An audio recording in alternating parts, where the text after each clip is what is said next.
bet it'll be working. That's crazy.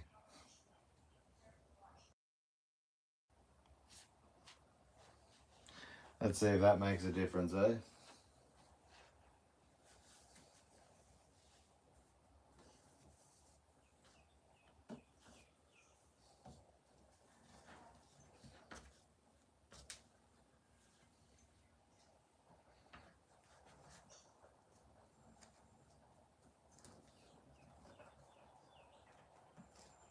Yeah, it's working now.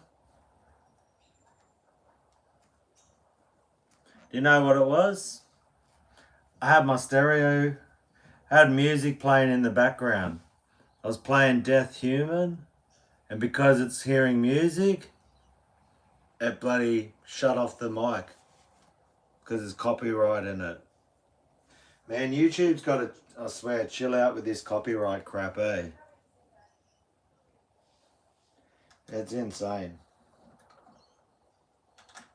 Because like at the end, at the end of the day, if I'm playing music on here, man, I'm supporting the band. Like I'm putting their music out, you know. It's not like they think you're using people's music to make money, which is a big reason why I don't go down the whole covers road, because you know you're just blocked on everything you do. You put in all this work to copy someone else's music. What are you going to do? You're not going to set up a Patreon with tabs, and you can't sell other people's tabs. You can't monetize your videos. Like, what's the point to start a channel like that? I don't see the point for me personally, but everyone can make their own choice. I was actually going to you know, just have headphones in listening to music, because I thought I'd do that, which that's what I wish that yeah, maybe down really low. I'll have to put on some like really obscure stuff that they won't even know what it is. I'll have to put on my Japanese yeah, they make some good stuff, bro. This one's an old one, second hand, that I traded in a bass on. So what I'm thinking about doing with this one is a full experiment. So I've just got that other Jackson.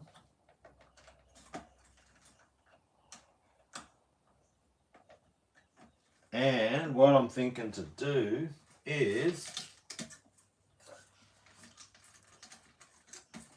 I'm going to do a little bit of an experiment and try.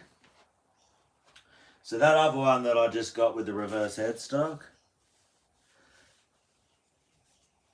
Agify, what's this? Is a nocturnal.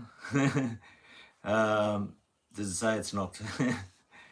It's Edge. This one's just a Goto Floyd. The Nocturnal Awards, eh? No, I'm not as big as Nick Nocturnal, brother.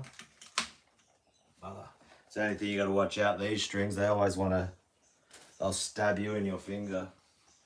So the thing I do, I just get a rag as you're taking them off. Still nearly got me, even with my cloth. It's always the unwound ones want to stab you. They stab me towards the end. They'll always get me, those bloody things. But yeah. So now we'll do a bit of this stuff. I'll do a quick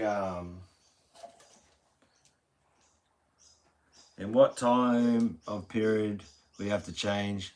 Man, you know what, I sometimes go a really long time because I use string cleaner. I don't really care if they're not too shiny. I probably go way over, man. I swear I've even got a year out of it, because what I'll do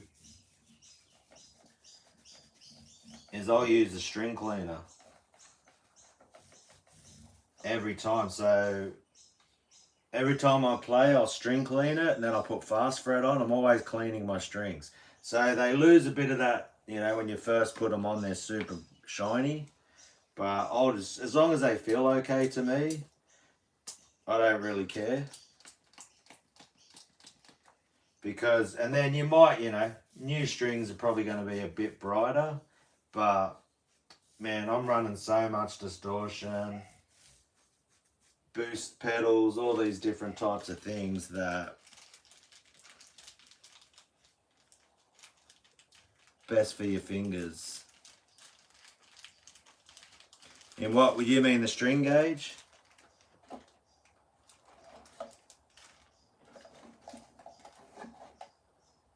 And that's what I've just put on there. And this is an Australian made Ormsby fretboard conditioner. Just got another bottle. It's like for the darker coloured fretboards. It's really good stuff.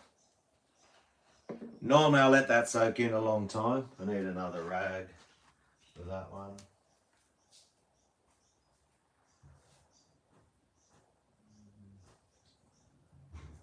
This one out here.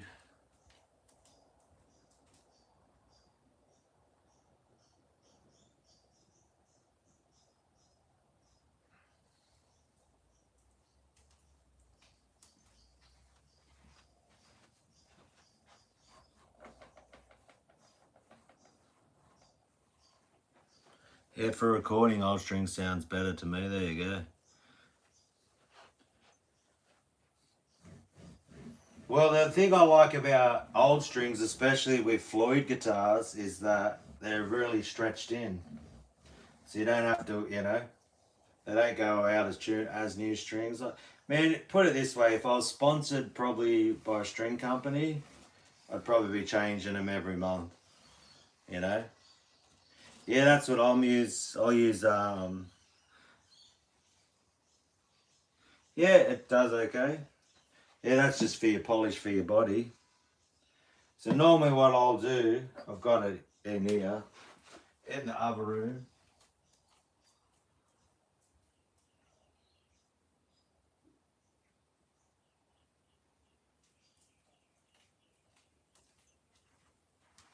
So this is how I get a lot of life out of my strings.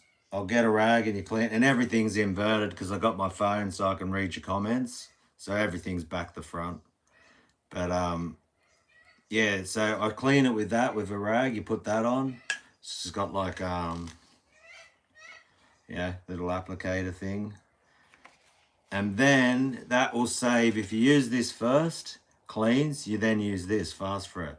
It'll save the fast fret, will last, I can probably get 2 years out of a fast fret because I clean it first. I don't put gunk into the fast fret and it doesn't mess it up. So that's the two things I use, and it keeps my string.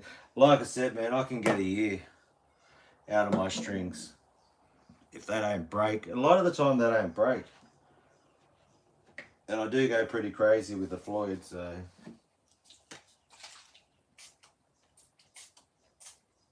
I'm going C sharp with this one. So I'm going to put 2 guitars in C sharp. I might even, you know what I'm going to do with this one? Because people will always ask me about that, is they're like, oh, those single coils. And I did it just to fill the holes, but I might even have a look what it looks like without them. Make it look even more bloody stripped down.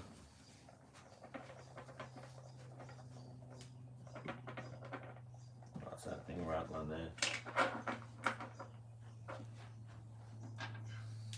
And it probably needs a set of locking nuts because they're so smashed out on this one, eh?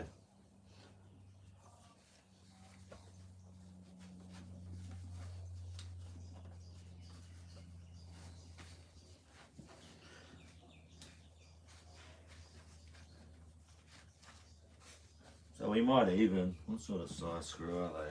Like that.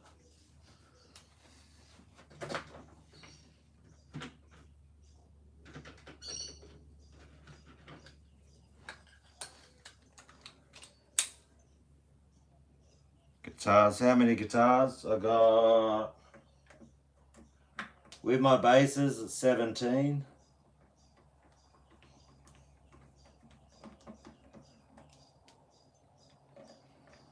So that would be like 15 guitars.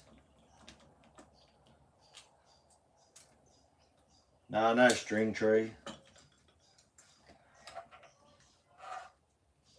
When will that come out through there?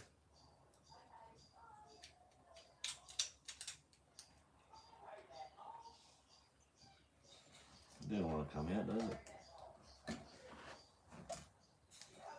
feel like just cutting the bloody thing. I'm not going to use them.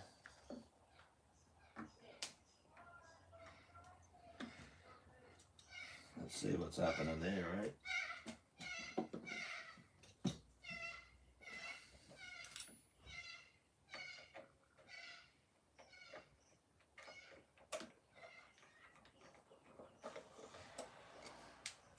We'll do the full strip down look.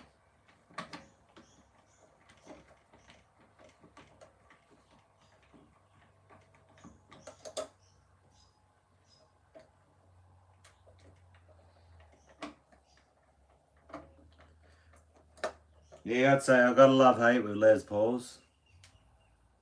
No string tree on it.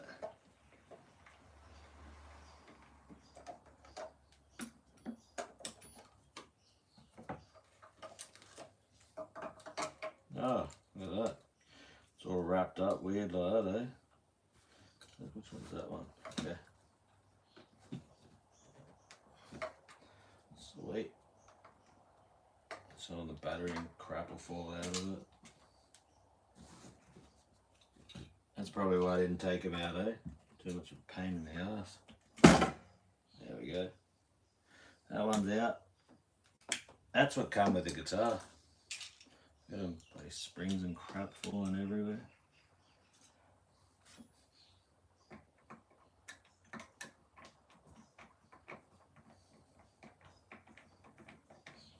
What sort of screws are they?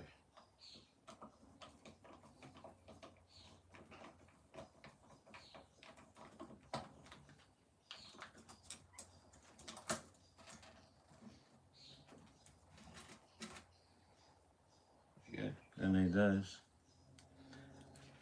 Sweet. What sort of screws are they?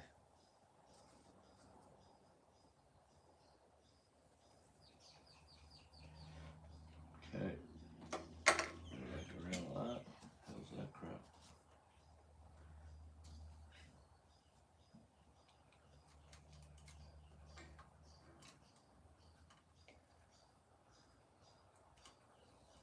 Don't use any of that bloody crap at all. So, it's got some little earth strap thing on it that I don't care about. So see you later, bro. Thanks for coming. Like that. I'll stick that back onto here.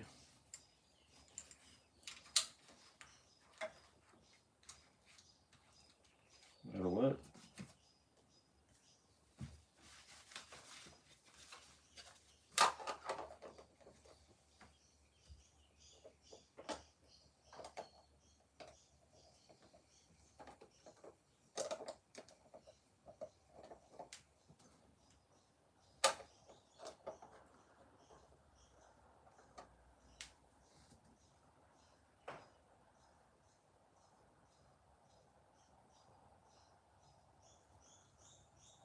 Nah, I just keep the bass normal. It's just to fill out the I play bass like a freaking guitar player. I've got the Dingwall basses, so I just have one. I've got a 5-string, which I can just change for anything that's in B, or my 7-string. And then I've got one for D standard, C sharp. I'll just tune it to either. So for my, any songs I do in D, C or C sharp, I use a 4-string. And I got the Nolly.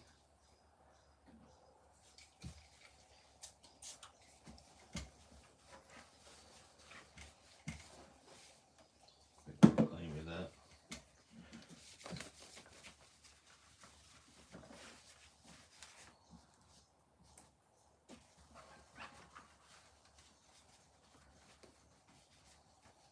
Yeah, I've just got bases so my tracks don't sound so thin. Bit of crap will be coming out of these.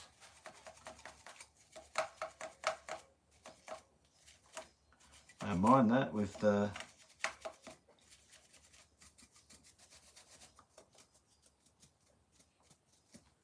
there's crap everywhere now.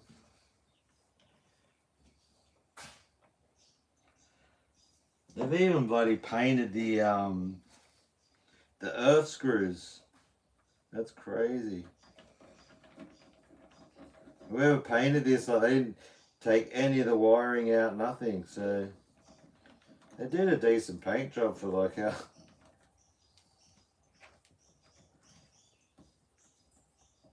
And they're fully.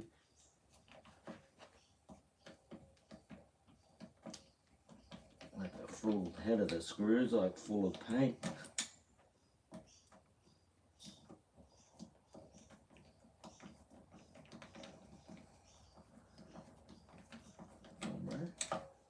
Yeah, you want to come out?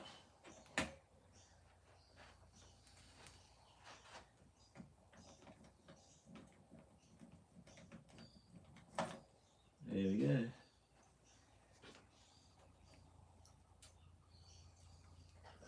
Next one.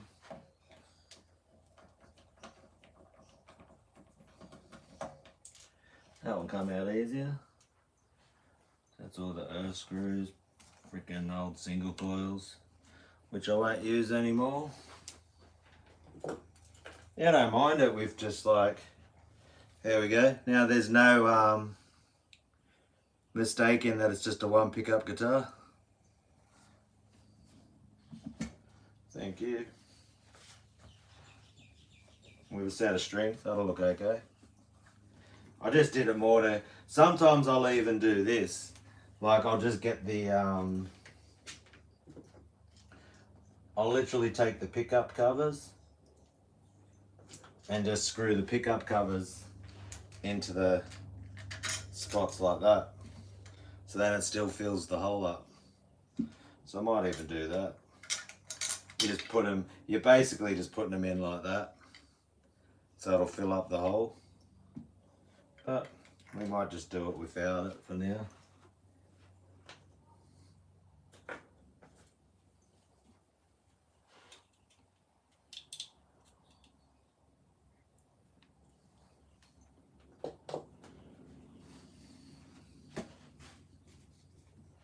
Pulling it out a bit more again.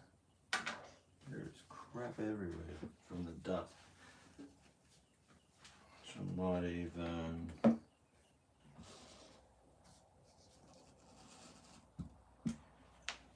like so much dust come out of it.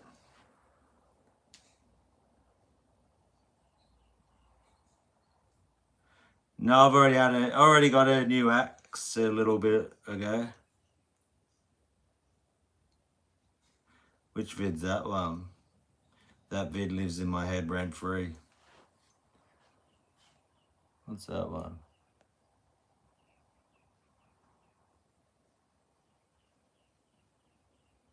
Oh yeah, that one. Okay. There you go, you like the empty, sweet. I'm gonna grab the bloody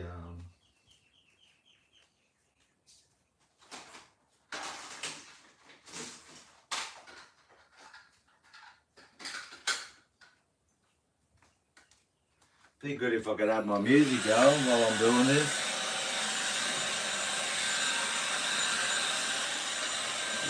Shit all over here.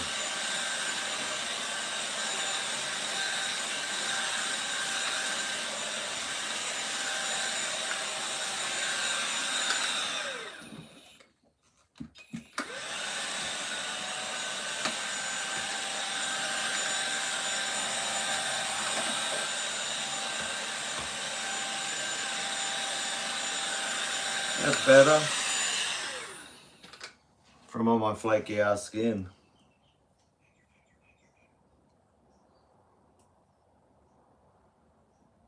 Oh right, okay, yeah, that one. That was definitely a PR nightmare, that one.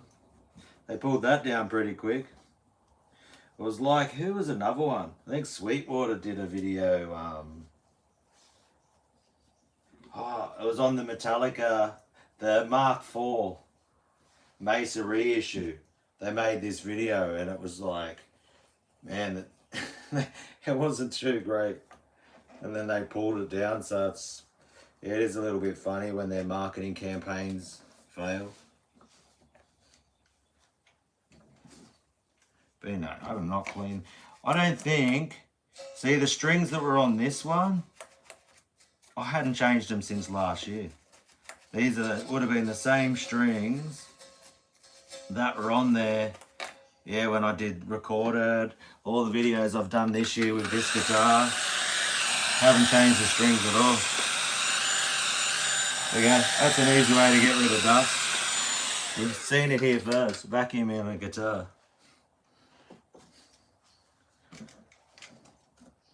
So there you go. Now, here comes the interesting part. What I'm going to try to do, why not? Let's have I'm using these 10 to 48. Bit loose, but I like a bit loose. 10 to 48 for C sharp. I do I think it's a 10 to 52 for C standard.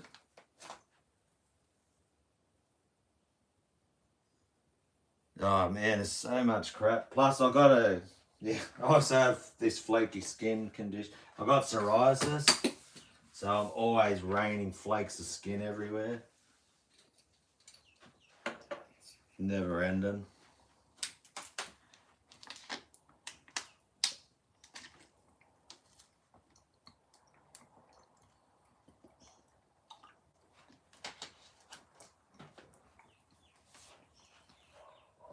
But definitely lots of pick dust. When I just took the plate off, there's heaps of dust there.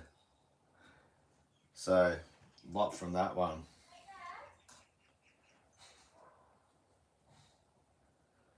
Take this one off for now.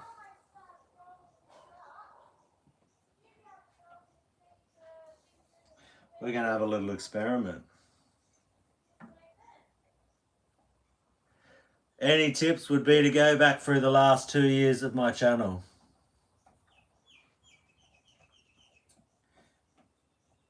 It's probably going to be more, you know, just start with your fundamentals, man. Yeah, I just started playing guitar, love metal. Any tips would be, yeah, just enjoy it, man, would be my main tip. Stay motivated, stay positive.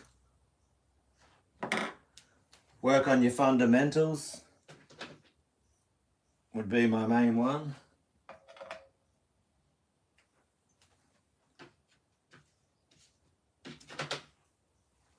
Yeah, because really guitar's a coordination and strength-based instrument. There is very little nuances, you know. If I keep going over all the things I would think about in my head when I'm playing, or what I would, you know, if I was teaching someone, you know, would be how high do you lift your fingers off the fretboard, you know. And I think a lot of it too is like, where do you start looking for information? There's so much information out there. One thing I would look at, it's called economy of movement. The best players will talk about economy of movement. Like I literally just figured out economy picking yesterday. I've been playing for 37 years and it just finally clicked. You know, I'm a bit slow, a bit behind on all of that, but you know, what I think I'm gonna do with this, because that'll fuck up when being on an angle like that. Okay, lay it flat like that.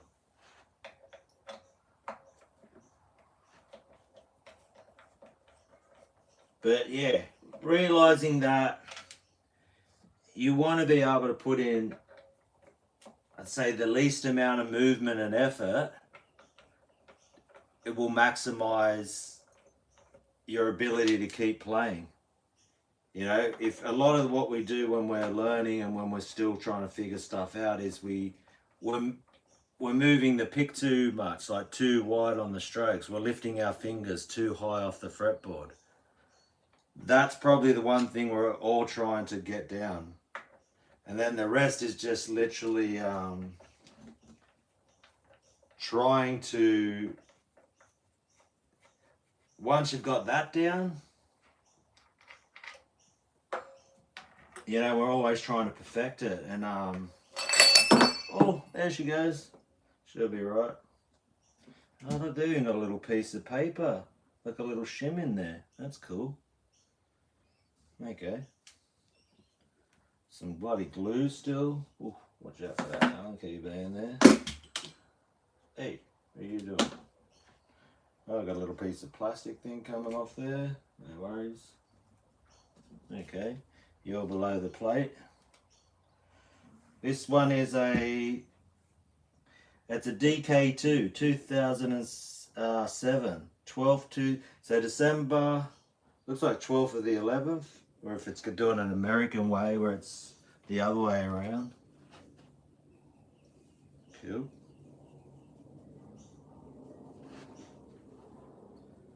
So we have my plate for that guitar sitting right there. Cool. It's one neck off a guitar. There we go, I got a little shim there. This was, yeah, look. Saying 711 DK2. You can see that. That's bloody, even like rain and dust out of there. So, I don't know if you can see that with the light. And in the body, we've got,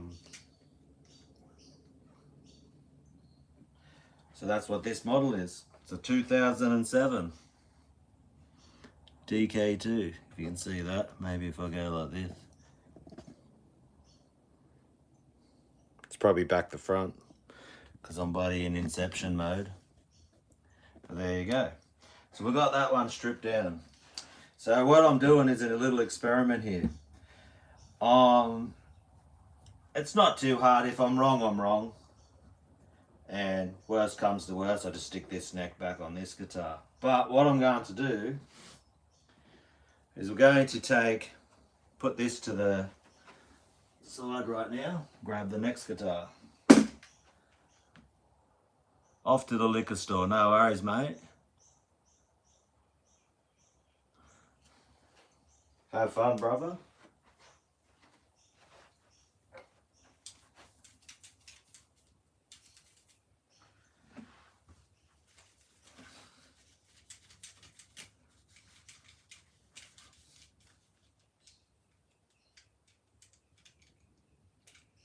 Man, she's been smashed out, this thing, eh? She still played okay. They're like, man, they're so bored out. I think even someone's put thicker strings on here because they're like, looks like they're being sanded, like drilled out or something to make them bigger. Someone's, man, she had a life, this thing.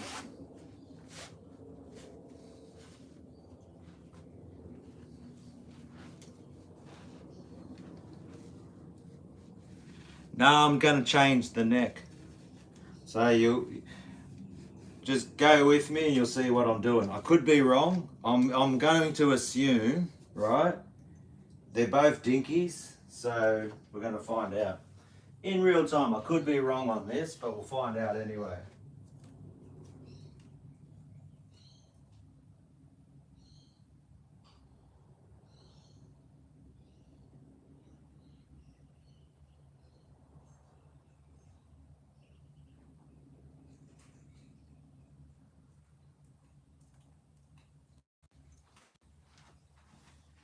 Next victim on the table. It's got a pretty fresh set of strings still on it, this one, but no worries there.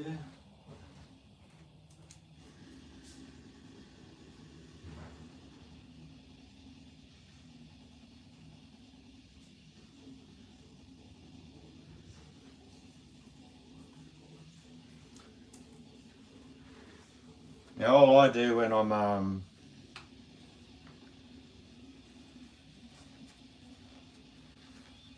when I take the strings off, I just jam a bloody rag in there.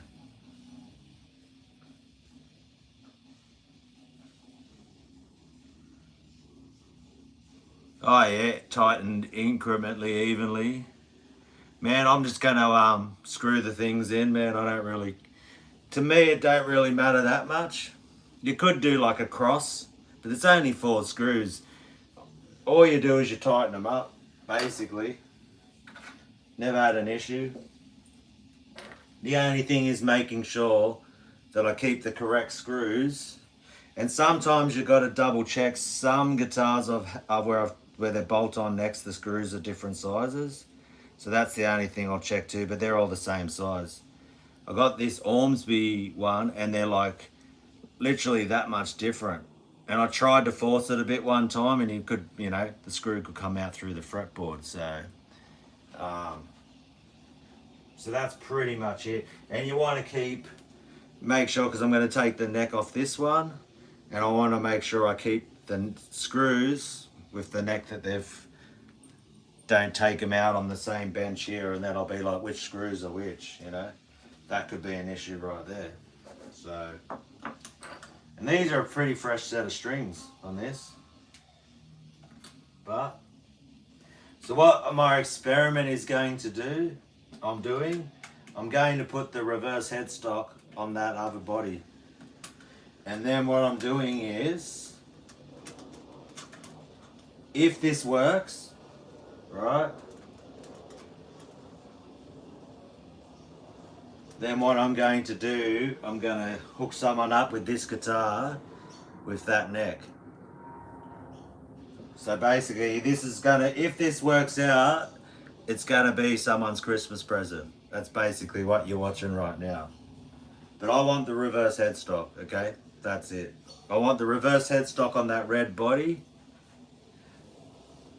because this one too's got the Goto 1996T Floyd. It's got a Seymour Duncan Blackout, my favorite pickup, a AHB2, okay?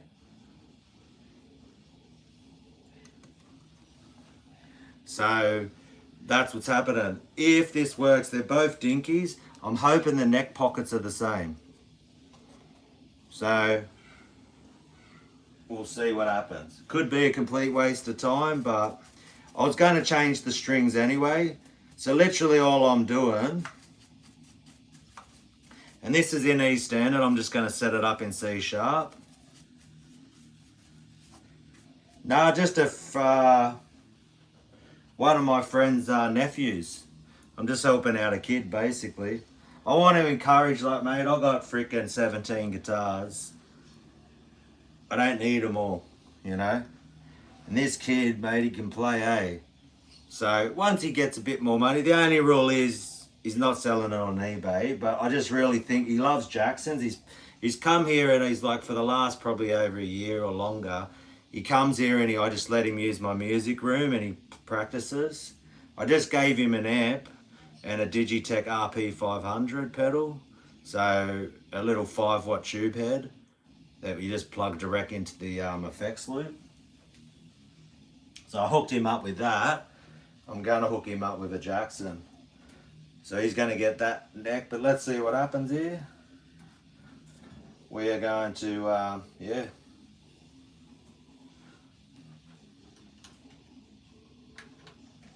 Otherwise, we'll have to think of something different.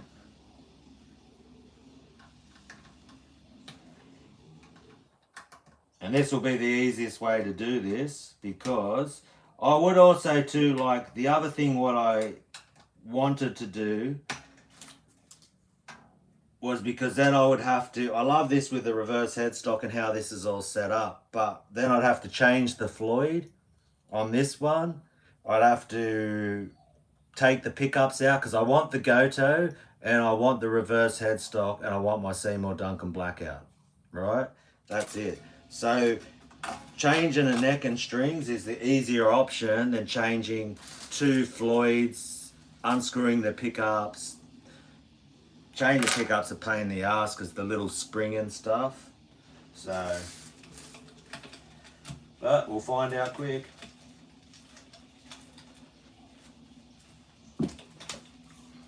And I just stocked up on some strings, so yeah, I don't mind that I'm wasting these ones. They've only been on here for a month, but big deal.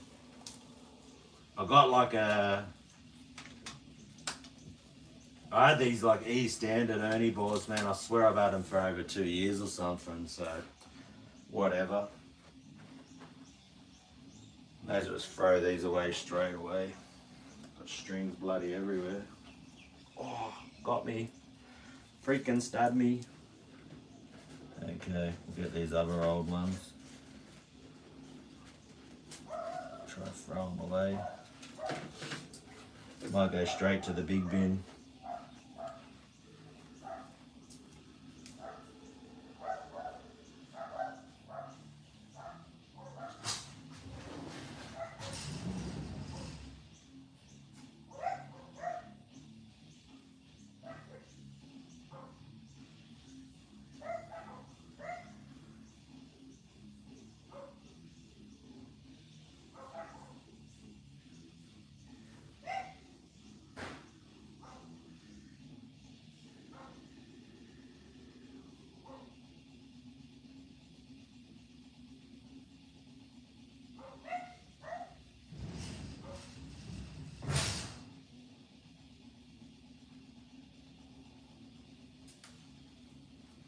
Righto. Got rid of all them. What the hell's that? It's like, is that a spider on me? I just walked through all the old redback webs from freaking last night. They love it. The neck probably doesn't need another fretboard condition, but why not give her another little go? But let's see, eh? Let's see if we're going to have a Christmas miracle.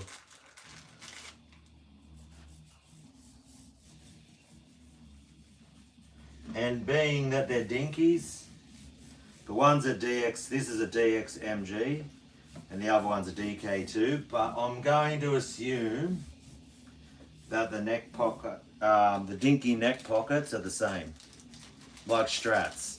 Like most Strats, you can get a, like, you know, a warm off or an aftermarket neck. That was why the whole point of, if you actually want to, like the lineage of bolt-on necks and why it was created. Now, everyone knows about Gibson Les Pauls and their infamous headstock brakes, okay?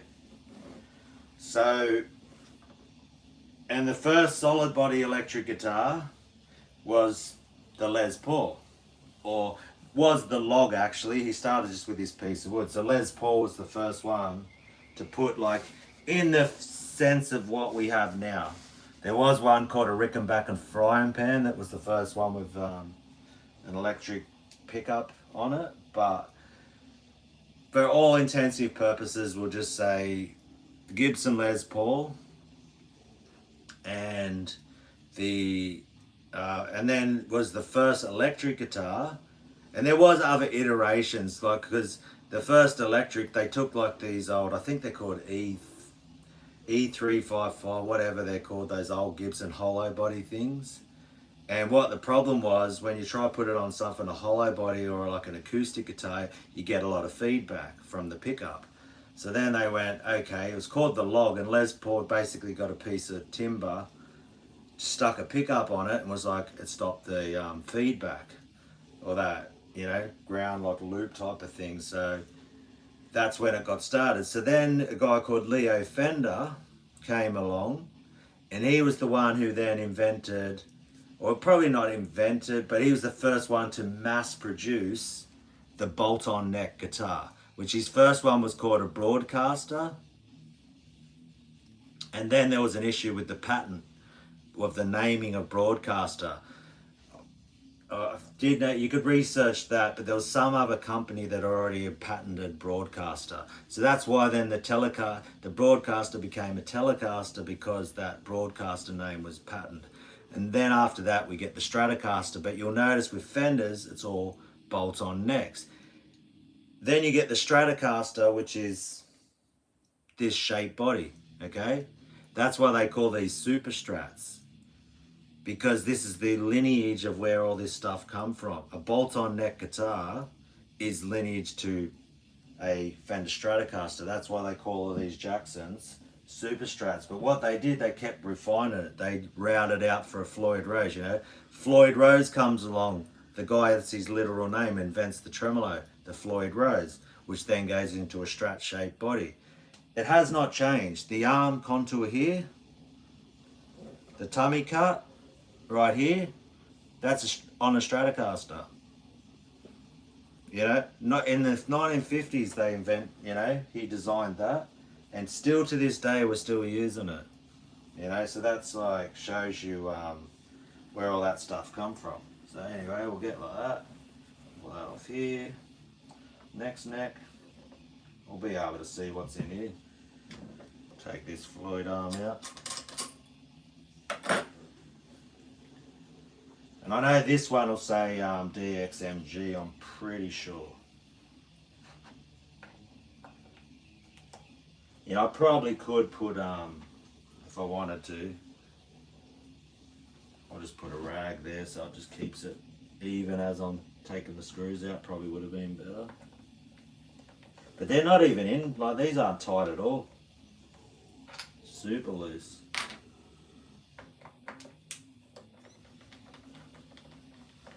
I'm not even having to try hard to get these out. So that means they're either already loose or soft timber, I suppose. There it goes there like that. They're very like easy, like it's not hard to do. Like taking a bolt-on neck off is just so simple. There we got that one. Coming away from the body really easy.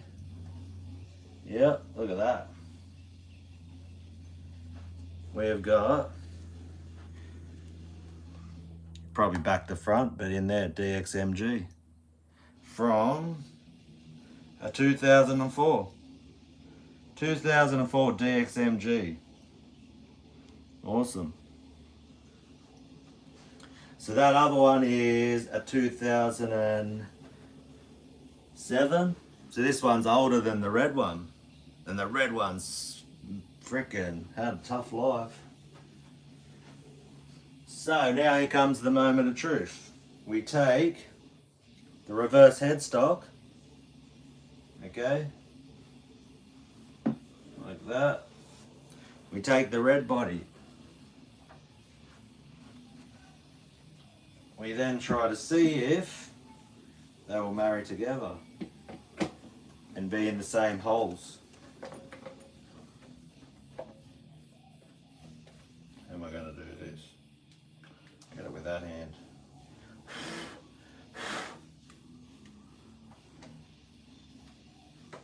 It's pretty bloody snug.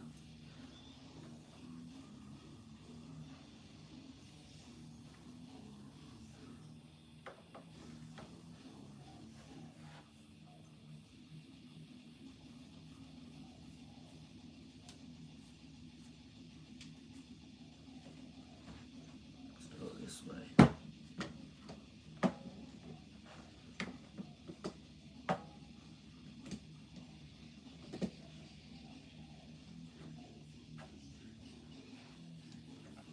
Pretty bloody snug. Let me have a look. Yeah, up against there. Let's see how the other one feels.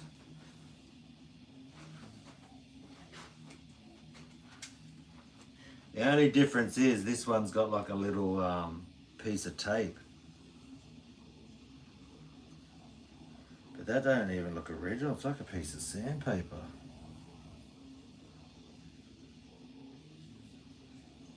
That's so strange.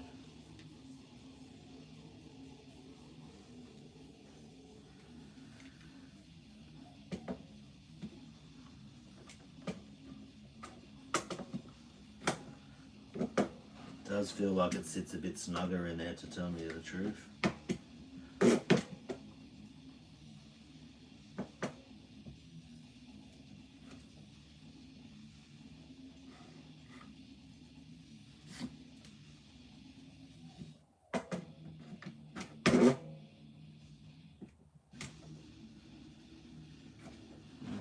snug.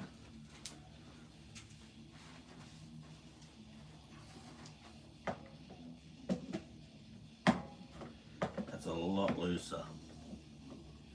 It still could work.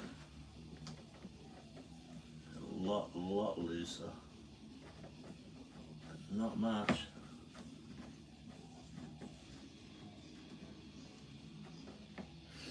We'll have a go. Let's see what happens.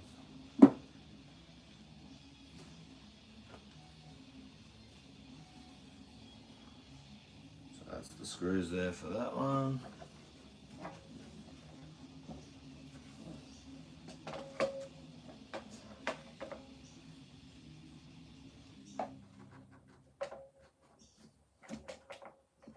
You can see the holes look like they're matching up there for the back ones.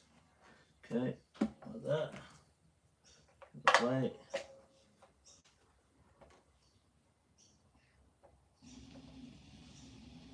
Start with these two.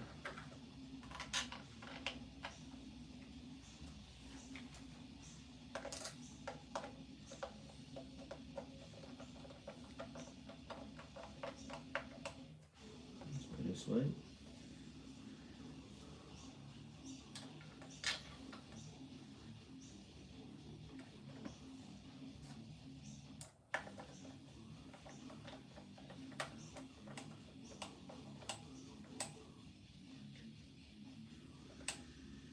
Before I do that one, I just want to see if I try to force that down.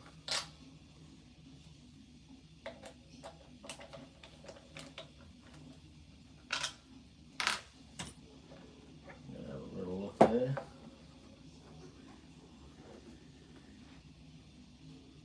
Okay. No worries.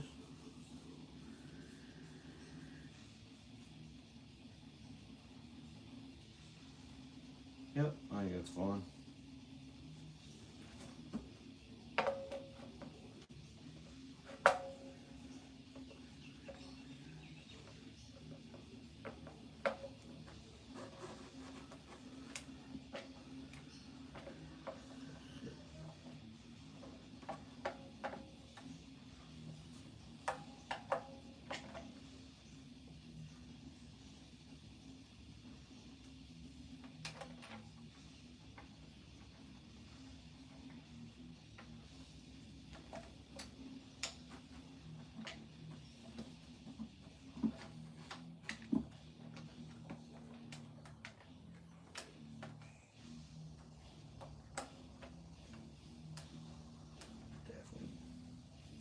Into that one.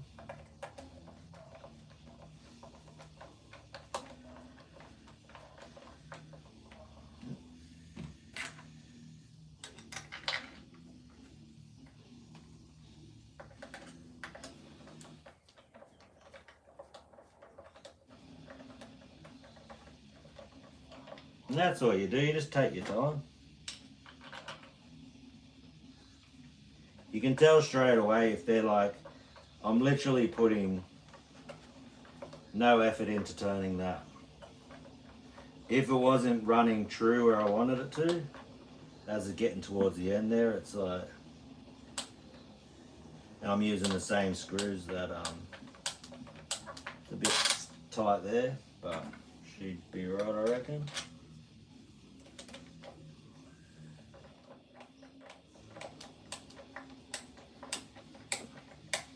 Little bit kinky sounding there, but yeah, should be right.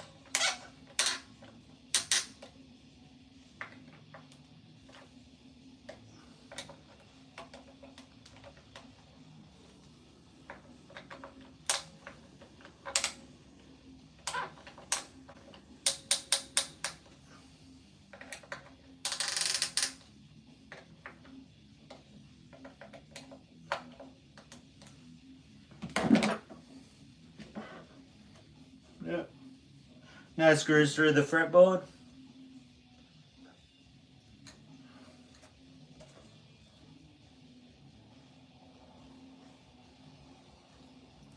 Yeah, I think that's sweet.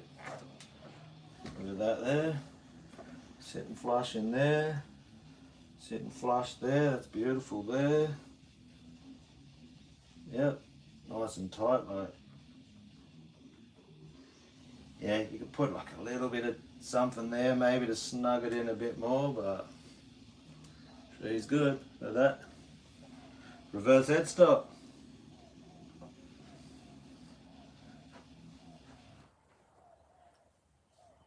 Thank you. I'm stoked with that.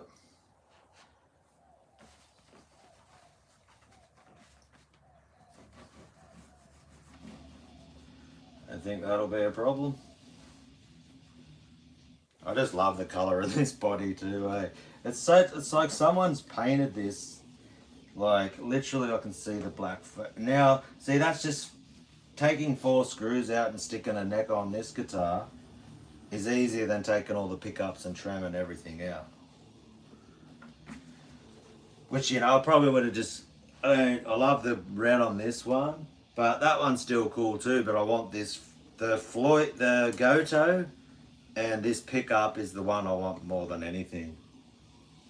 And that just sets that off. That's what we're talking about. Look at that red freaking sick colour with the reverse headstock. Thank you. Okay.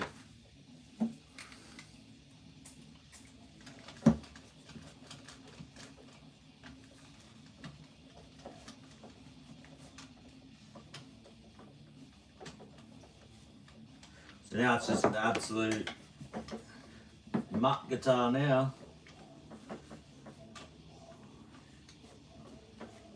We've got a neck from a 2004 DXMG onto the body of a DK2 2007 with a Seymour Duncan Blackout AHB2 and a Japanese made Goto. That's what we're talking about. You can't buy this anywhere. You have to get old guitars second hand. You have to find them, you have to pull them apart, you have to put different parts on them, put different pickups. I find this more fun and enjoyable than you know, buying a new guitar.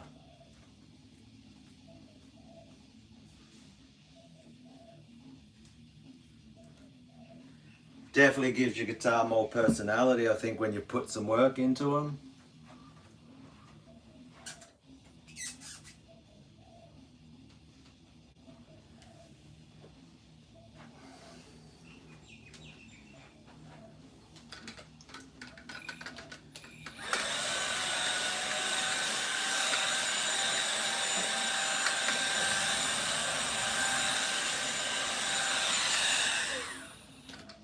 I suppose I should have, yeah, I think I checked that one. Let's see, this one might be too tight.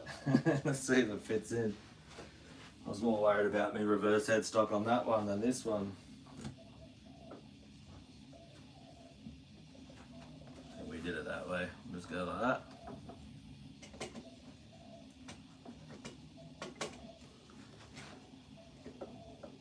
Oh. I didn't check that, eh? I was thinking that. That is, do you know what? There's a little bit of paint there.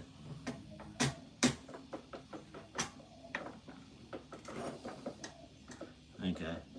There is a little bit of paint residue there with an edge. So, what we'll do,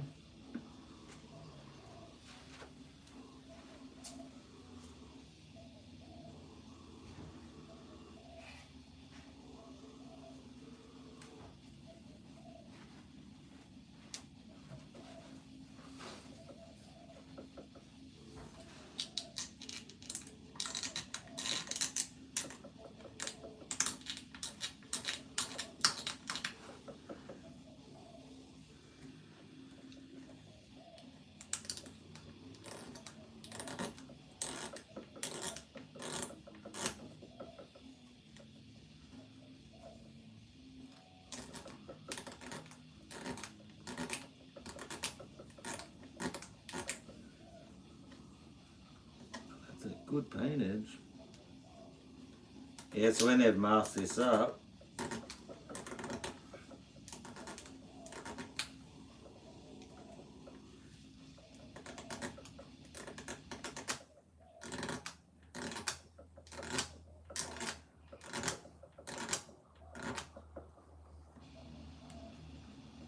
there's so much paint there.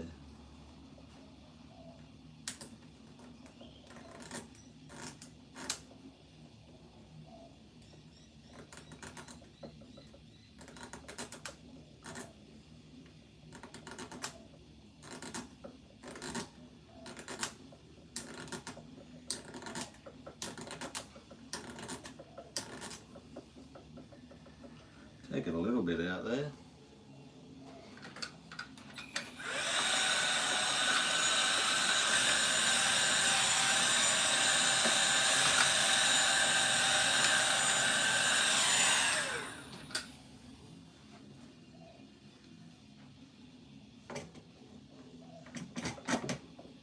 Straight in.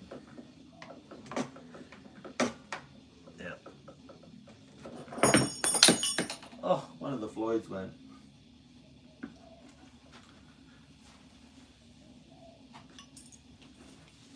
Yeah, straight away better. So that's all it was. Very close.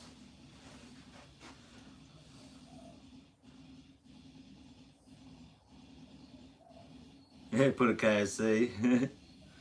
Why not, eh?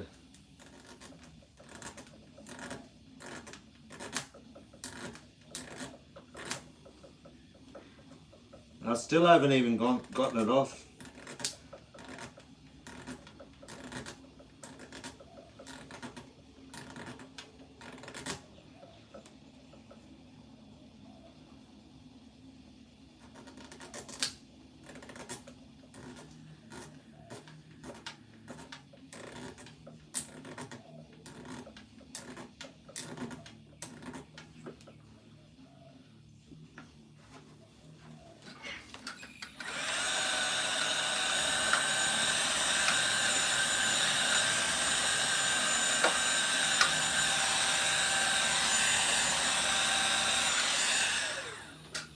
So all I'm doing then is, if you can see right here, see how when they've masked it, they've masked down into the neck pocket. You're supposed to be right along that edge here. So if there's any paint build up, the necks don't like to sit in the pocket.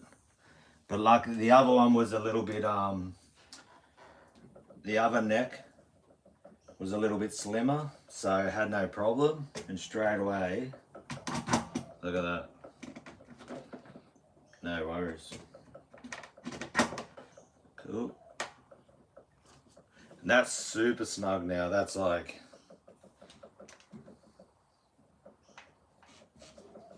which we can take these plate with these screws. Yep, and see that lining up perfect.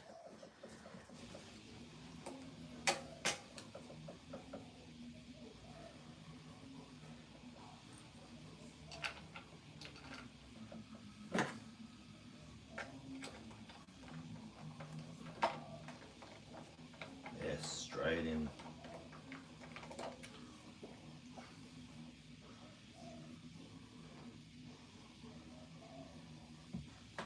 We'll do the cross pattern.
Lovely.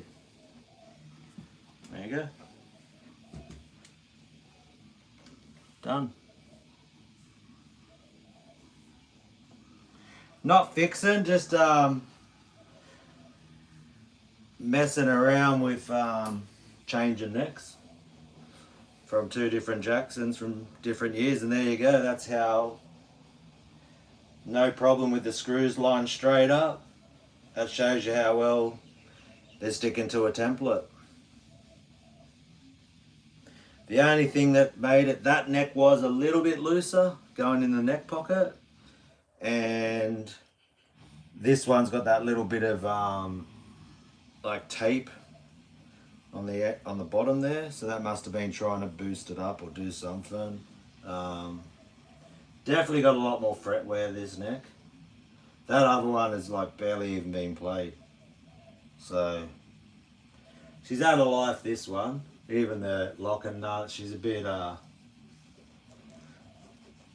but this one will be, I'm gonna hook someone up with this.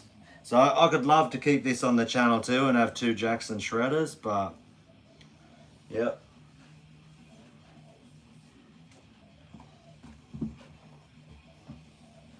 Because I've got so many guitars, because I've had, you know, a lot of luck, I would say, and I call it luck, but I put in some work too. I suppose sometimes you make your luck in life, you know, and maybe I should start looking at more like that, you know, because I put in the work and people have supported what I've been doing.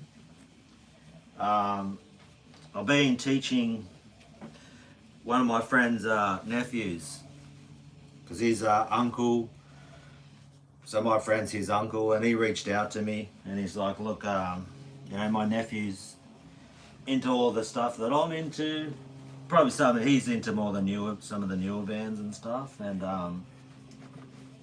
yeah, he coming around, he just uses all my computer setup, he practices, he can have fun with that. Now, because I've got and then I've got so many amplifiers and pedals and things like that, which I got before anything to do with the channel. And I found this one for a really good price. Yeah, it's amazing condition. I put an EMG 81 in it because the electronics weren't that great. But I was like, you know what?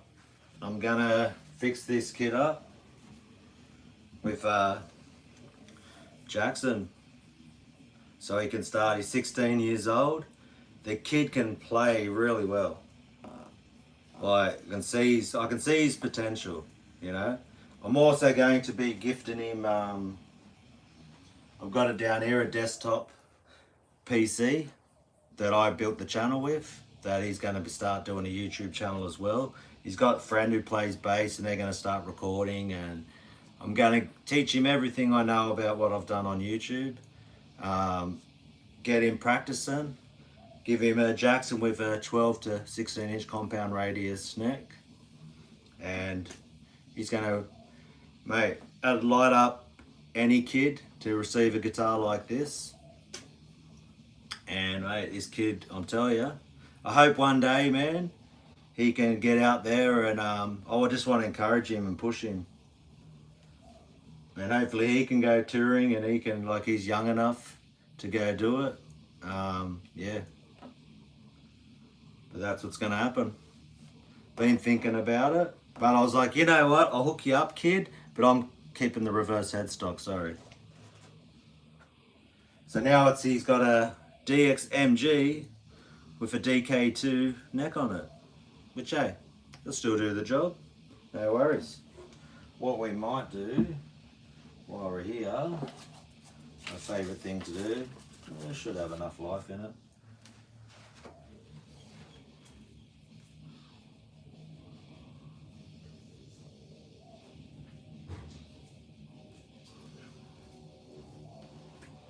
We take lemon oil. We take wet and dry sandpaper.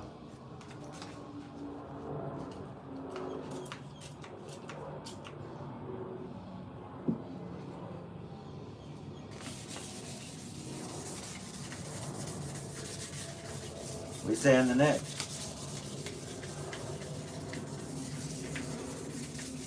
What this does is give you a satin feel. He's getting the full DUNN spec freaking guitar now. I've installed the pickups on this guitar. I'm going to set up the neck. I'm going to set it up in C sharp for him because he loves dying fetus.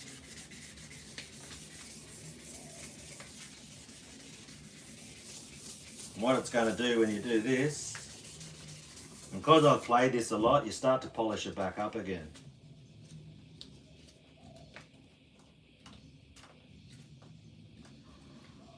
And instead of using water, you use lemon oil, which they can use it sometimes as a cleaner or a fretboard conditioner. That's all you do. You just give it a couple of goes with some sandpaper.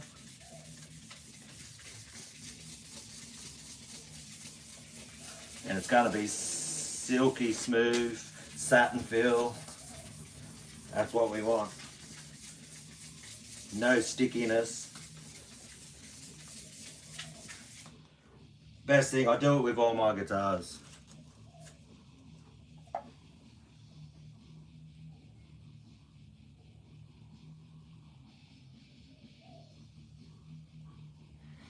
Yeah, it used to be, eh? But I think, you know, some people will be like, oh, the world's going to crap and yada yada, but hey, man, no, you move with the times or you get left behind at the end of the day. It's not going to go back, you know. Social media is how you grow a following, you know.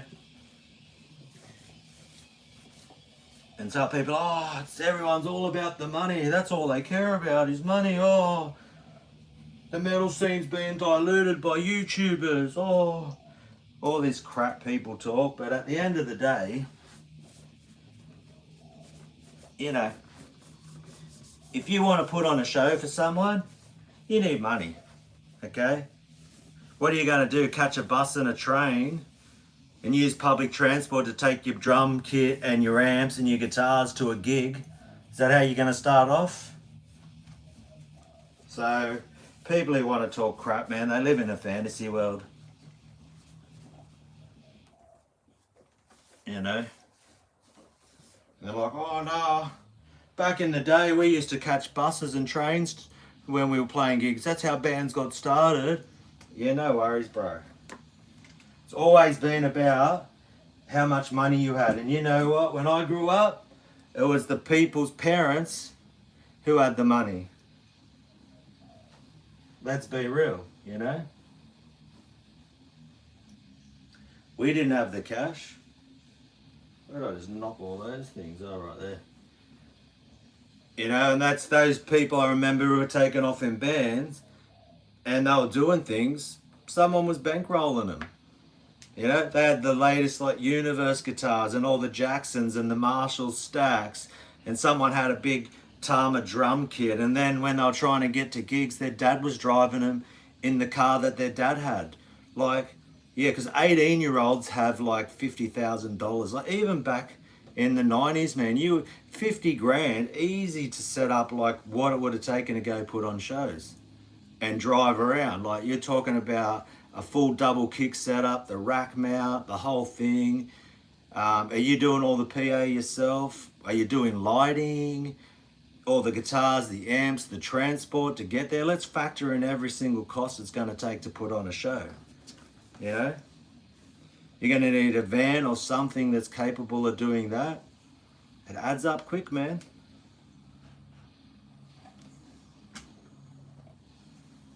So, yeah, it is what it is. And that's why now with social media, you use social media to try and build the following, to try to get some revenue up.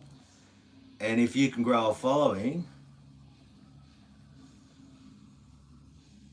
that's it. Use the tools, man. Like everyone has ever done, you know?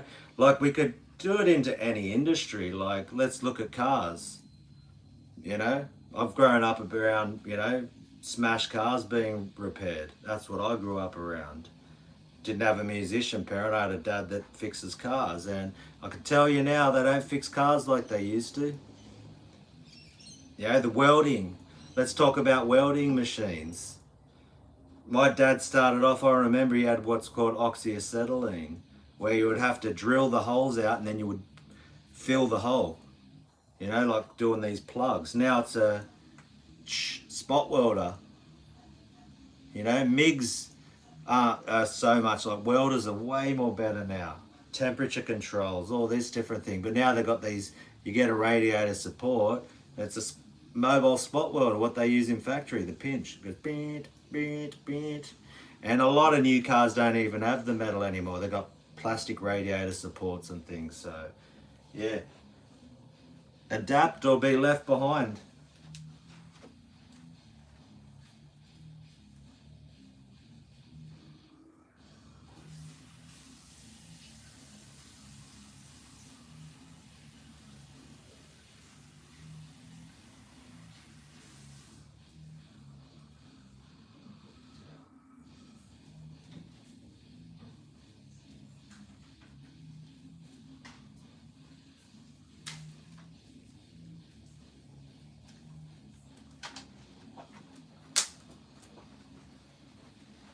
That is sick. Look at that thing.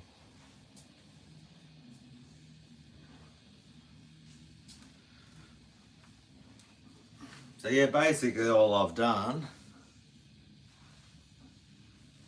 There you go, brother. You know what I'm talking about? No, you got to keep it authentic, brother. Go back and use the those welders that were blowing out holes because you couldn't regulate temperature from the 70s. Go back then, mate. Yeah. What's up, Brad?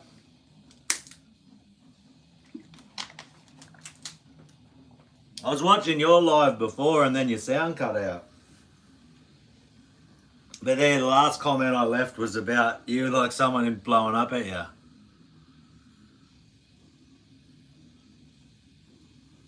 That is the issue that I was worried about, Jason. But luckily, we're sweet. Yeah, the sound dropped out. So I don't know what happened. I thought it was my interface. I was worried about that, but they're like, oh no worries, thanks for doing a live, brother. You're still at work now, or you knocked off earlier? So I test fitted that. I checked the holes. So you just don't rush. Wanted to make sure like I put the screws in and then just two like about this far in. And if they didn't line up with the holes, it would have made it like blown out the edge of the hole to start with. And you would have seen. So I was like, you got to be very careful for sure. But the other one had like a little bit of a spacer under this one. But it won't be an issue. Like Floyd's are pretty easy. Like, it's weird. Like Floyd's, I don't even think are even on a radius. Sup, Punkstar? Oh yeah, that's what I was telling Brad about before. All right, the road battery. Okay, but yeah. No, this one, I don't know how to work on guitars. I'm just faking all of this right now. Hopefully I can get some views out of it. He's alright, Punkstar's just having a joke. He's not my stalker. But hey, I'm here for the stalkers. I'm an equal opportunity. I know Brad would know that one. So they do have a radius, do they? Floyd's? I always thought they were just flat across. So, correct me if I'm wrong on that one. I was about to do my glasses and I'm like, where's my glasses?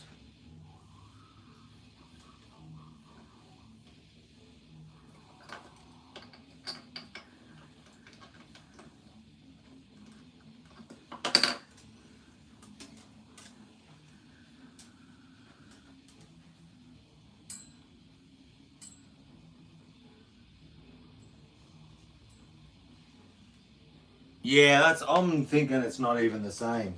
Like there's so many different manufacturers out there. And I don't think they're doing all their necks exactly the same.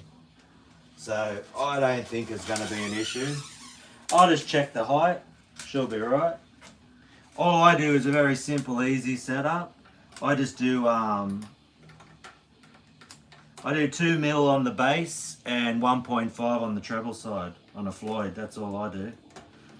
It's what Ibanez used from factory. It's always, I'm used to it. That's what I learn on. That's what I'm used to playing. I don't need to overthink it. It's not rocket science. As they say, KISS, keep it simple, stupid.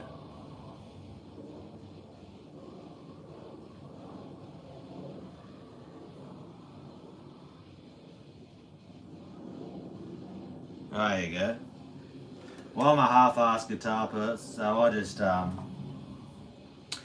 like this. That one had but this neck I noticed had a little tape shim on it. But at the end of the day, it was literally a piece of tape. It wasn't a radius piece of tape. It was a radius. It was literally, felt like they'd cut a piece of sandpaper and just stuck it in the end of there. Okay. Yeah, that's what you need, some laser cut. So whoever shimmed this neck, and I'm gonna think that the Japanese factory that was making these, the DXMG and the DK2, Japanese are pretty good at sticking to their tolerances and their methods of how they produce things, so they keep uniform. So that's what I went with. From the same, made in the same place, same standards. They're pretty good Japanese when it comes to adhering to their standards and what, you know. And I think it's sweet. Roll the dice. We'll know when I set it up and play. It should be right, as we say.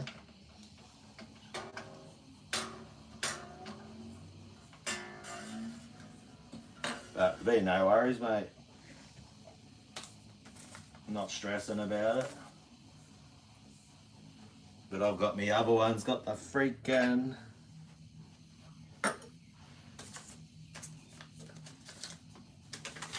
someone's going to be getting a gun guitar. No worries, brother. I'll probably check out your live stream after I'm done. Yeah, swap the necks. Look at that, mate. You remember this one with the reverse headstock? Look at that. Look at that punk stuff. Look at this one, brother. Look at that. Mate, does that not look sick or what? My red beast with a reverse headstock. Oh, Seymour Duncan Godo. Look at that. Yep. Swap next, bruv. Yeah, that looks sicker. Look at that. I think it's Inception too, because I can read the screen. I've got my phone facing me, so.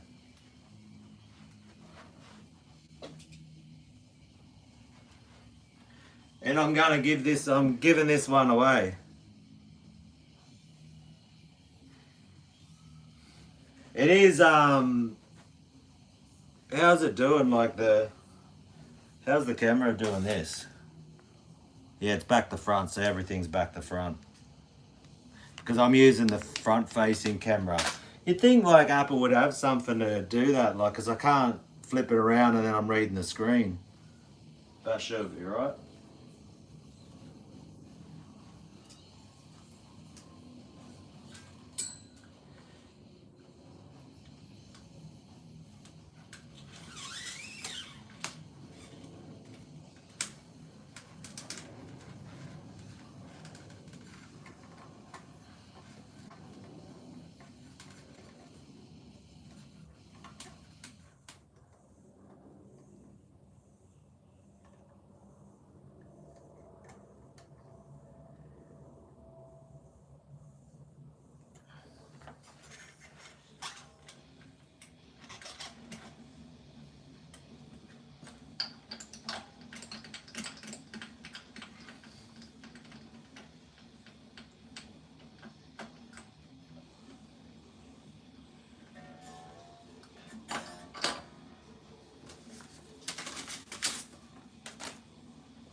Yeah, he'll appreciate it, brother. I got to know his I spoke to his mum and dad too. I haven't told them I'm doing this, but you know, they're just battlers from West Sydney, mate, trying to pay their bills the way shit is in Australia. The way the shit is in the world right now, mate. So yeah, I think he's gonna make me proud, this kid. You're gonna see him, mate. He'll be on the channel. But I want him to start his own thing. I want him to get going. I want him to put in the work.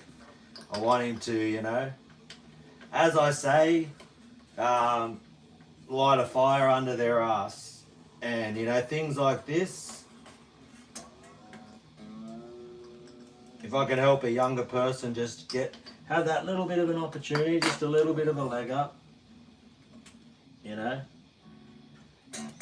That's how I'm going to be supporting the heavy metal community. Brother, what was that one? Ugh. They're falling everywhere. Well, I did it with me, the dime bag model that I've got. I let someone use that for nearly 3 years.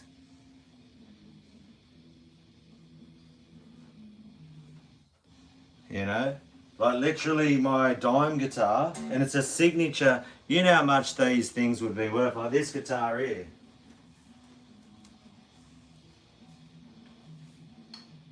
Right? This guitar here, I let my son, my friend's son use this for nearly 3 years. It's the tribute model. I could get $3 for this guitar. Right? Dime signature, dime tribute model from 2006. These are going for big money. Anything DUNN, OG, you know, Korean made. The tribute model. He had this for nearly 3 years.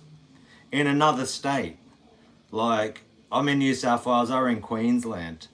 And I gave it to and that got sent on a truck through some people. I'd never even met these people before. But my friend that I grew up with said, look, nah, I'm close with him, and just dropped it off in this pretty seedy freaking area of Western Sydney. And these blokes like, yeah, mate, we're going to sell it on eBay. They were messing with me and everything. And I'm like, that's all right. Adam said freaking they're trustworthy. So I'm like, no worries. Made it up there, no worries. And then one of their other friends brought it back down on a freaking big truck. So no worries, mate.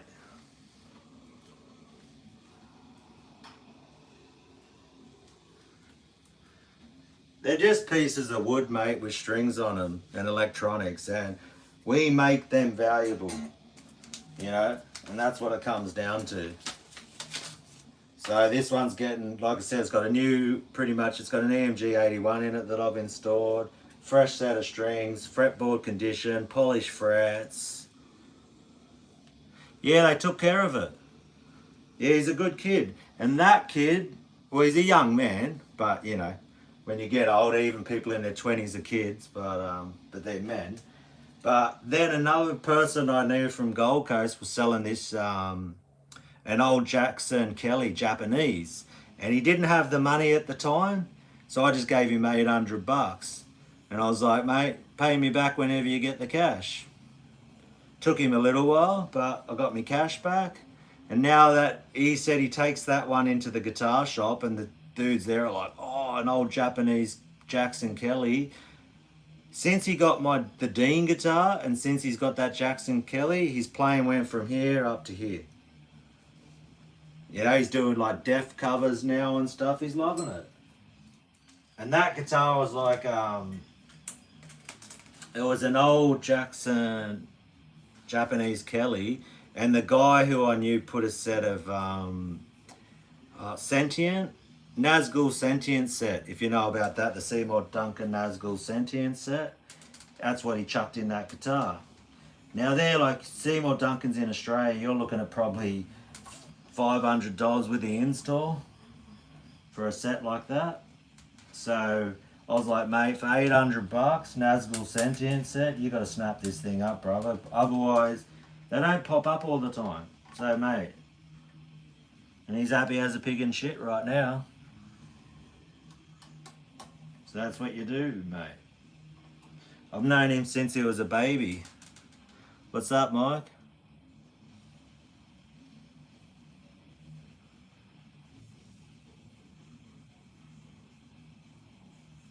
Man, I've already received it back from this channel, mate. You know?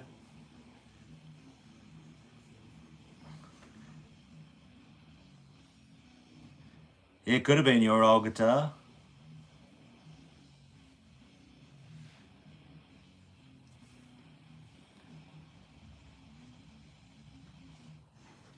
But yeah. It's oh, this is that Mike?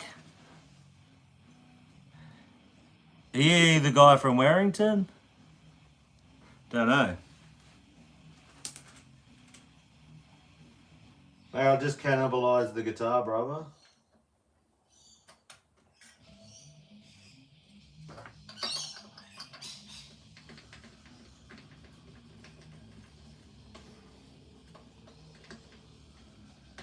We're doing experiments here, guitar experiments. And I could make, you know, being a typical YouTuber, I could bloody make videos on, you know, doing all this, like proper angles as I change necks. I could have a, all right, yeah, it is you, brother. What's up, mate? She's on the bench again. Guess, look what I did, mate. Your guitar changed. The neck changed positions. It's gonna be someone's Christmas present. I took the neck off it. Your neck's on this guitar now, brother. Look at it. I've taken the neck off your guitar, chucked it on this body, so I don't have to mess around changing pickups and bridges and stuff.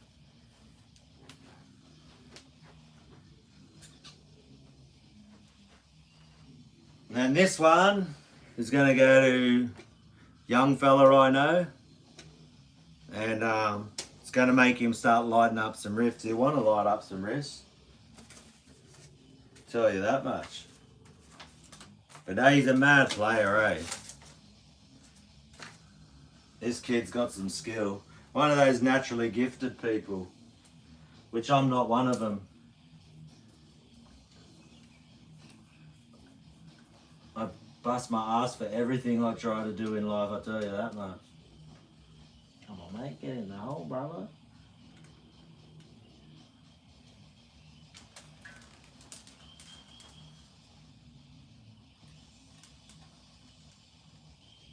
So we're changing it up again. This is going to go in C sharp for the young fella.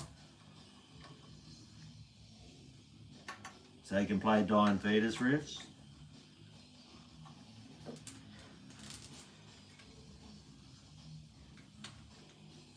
Yeah, he's got a job at, the kid's got a job at Western Sydney International Dragway. So he's pretty stoked with that. Does cleaning and, like, you know, he's just cleaning and stuff. So he's out there having a go.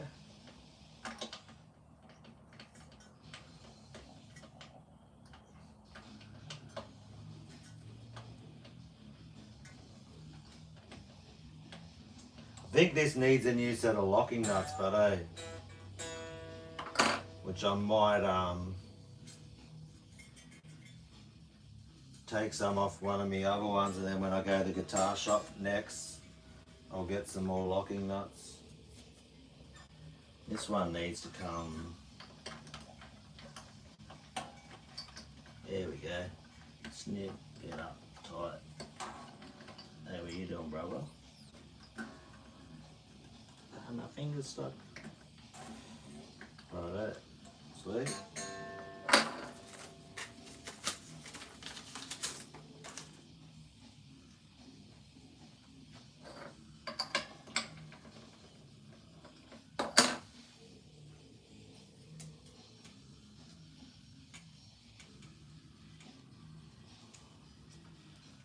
Bro, where are you?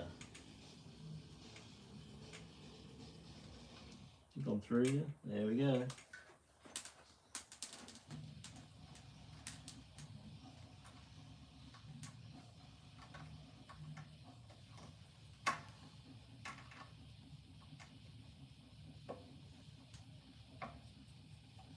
Ready?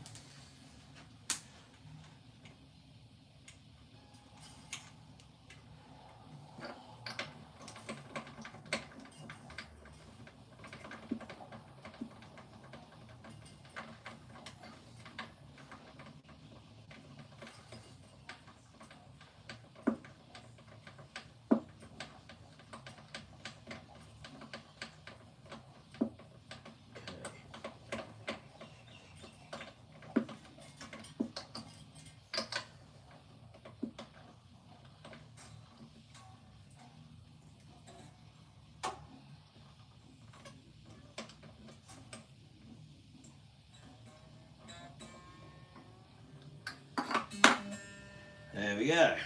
So that's the first set in.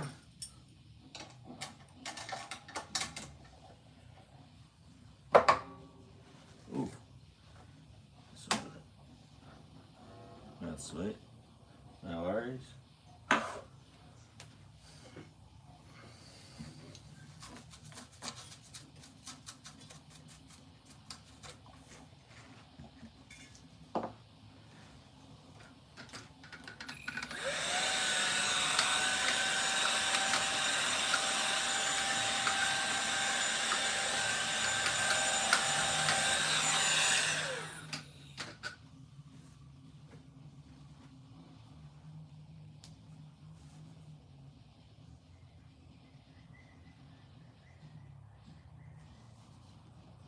What is it?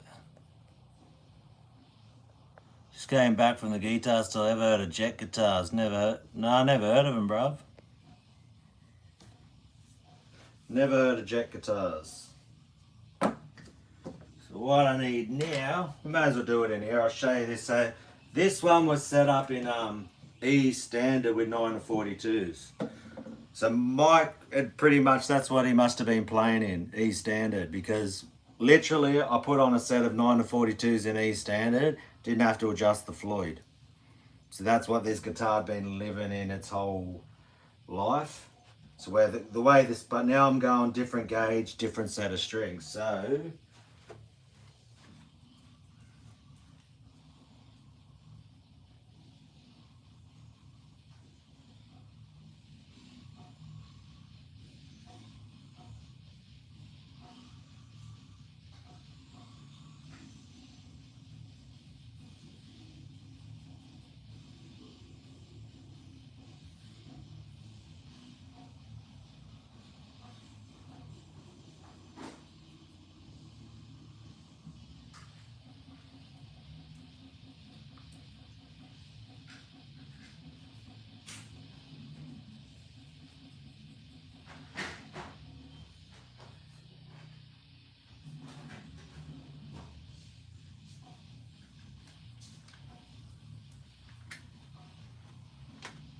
normally I'll go into the other room where this tuner is normally plugged in to my power supply, but we'll see, we'll try to do it here.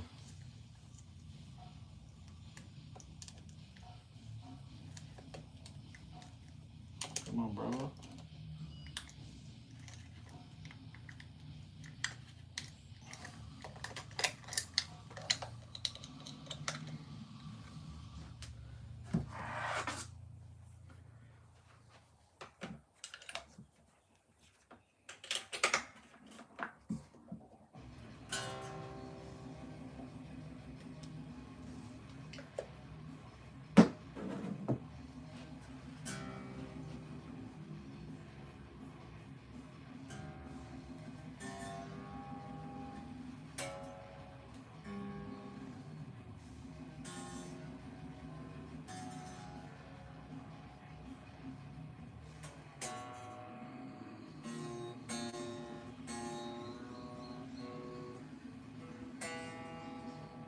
E.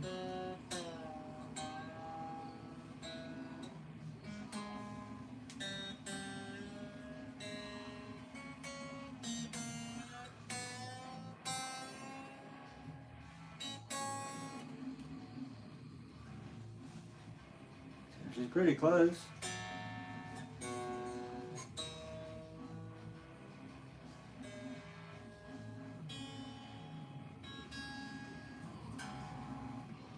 So that's where she's trying to live, right there.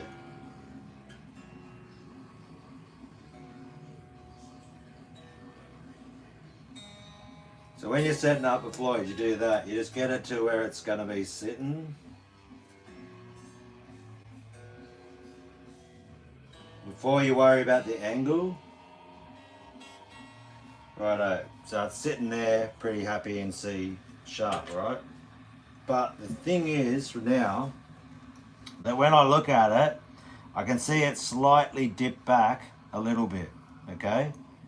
So that means in the back here, and I'll take a, turn that off for now. I've got to adjust it from the springs now because it's dipping back, the floyd. All that means is the claw in the back is screwed in, pulling a bit more tension than what the strings are pulling back. So it's like a balancing out. The strings are trying to pull it this way. The springs, and as you screw it in, counteract the tension. That means the claw has to come out for this bridge to lift up a bit. So now we're going to adjust the floyd. Very easy to do.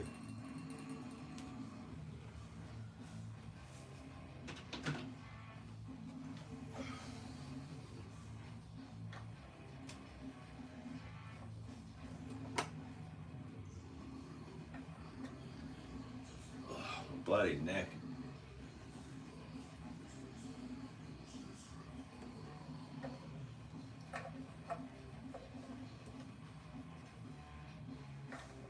The other one will be sweet because it's in C. I've already had that set up in C sharp, so I won't have to adjust it. Because this is going from E standard, 9 to 42, to C standard with 10 to 48s, I've got to do a little bit of adjustment. I might have to adjust the neck also, but that'll have to, normally I'm going to adjust the neck once it's been, the tension's on there been for just a little bit. So what I'm going to do now is, we come here, right, where these two screws are here. On your screwdriver, we call them a Phillips head in Australia. Oh yeah, sorry if I'm not keeping up with your comments. It's just got a Jackson Warrior, couldn't afford the semi. So got that, and the wife would kill me if I grabbed another one this week. The Warrior's holding me down. Only $200, hell yeah. Yeah, I've got the, I think, have you been on my channel before? Who's that one little lad who loves berries?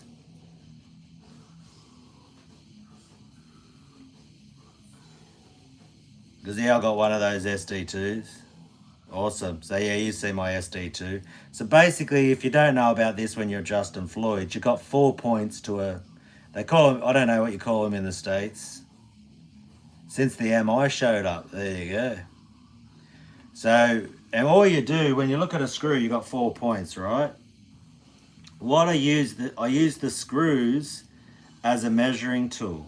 So if you've got my screw, they're all sitting, I'm looking at them now, and they're all sitting directly like this, okay? What I'm going to do is, that's 4 quarters, right? If you've got 4 points, you've got 4 quarters in between those points. If I turn it to this point, that's a 25 or a quarter turn. If I turn it to that point, it's a half turn. So what I'm going to do, and I'm doing it on both sides, right? I'm going to quarter turn that one out because I'm trying to release tension to come back this way so the strings can pull the floyd up a bit, because it's dipping down into the body. I need to let the tension come out. See, this screwdriver might be a bit better.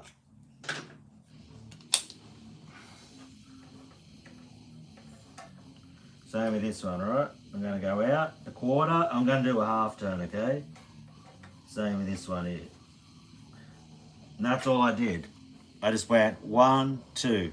So you got the 4 points. I just turned it to that point, turned it to that point. You stop there. You just do 2 turns out, and then you try readjust it again. You tune your guitar back up, and your guitar will find its balance point where it just says, I'm happy to be in tune at this point where the Floyd is. The strings and that don't really care if it's down or up or whatever. They just get to a point where they're going to stop pulling or they're going to stop being backwards, and they say, this is where I'll go into C sharp. Well, regardless whether it's sunken back into the body or it's cranked up like this. And then that's all you do. You just little turns out, no worries. So it's gone down to C standard then.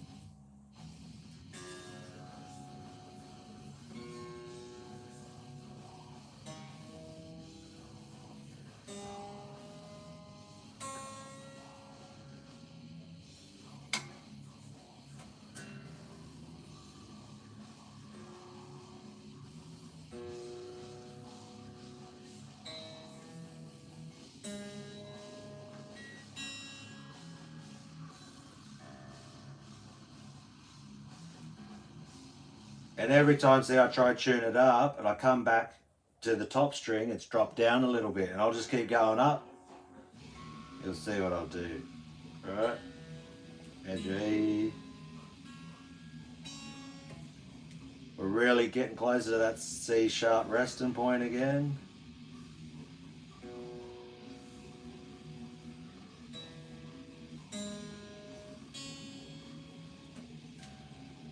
It's pretty much right perfect there now. A little bit more.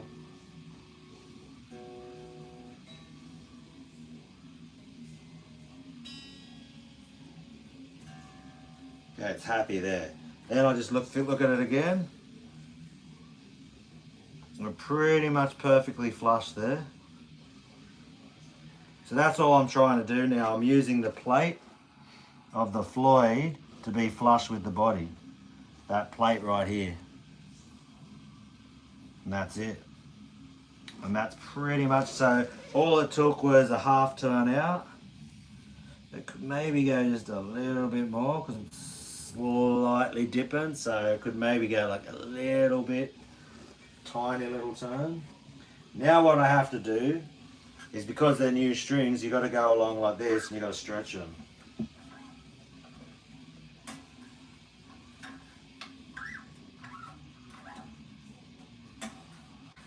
Mainly the bass, the wound strings do require the most stretching. These ones need a stretch too. Sometimes I'll just use a rag so it's not digging in as much.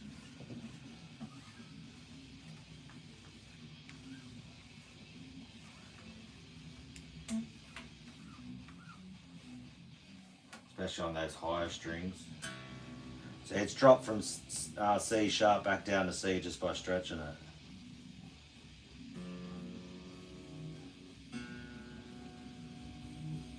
That's another thing you have to do a lot with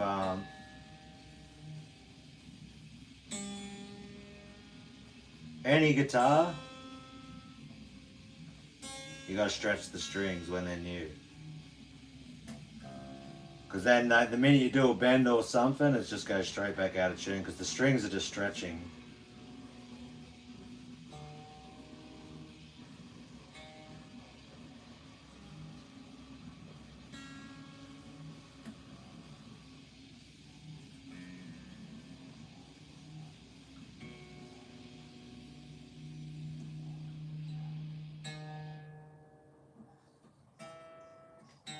Oh, that's got to go up to E.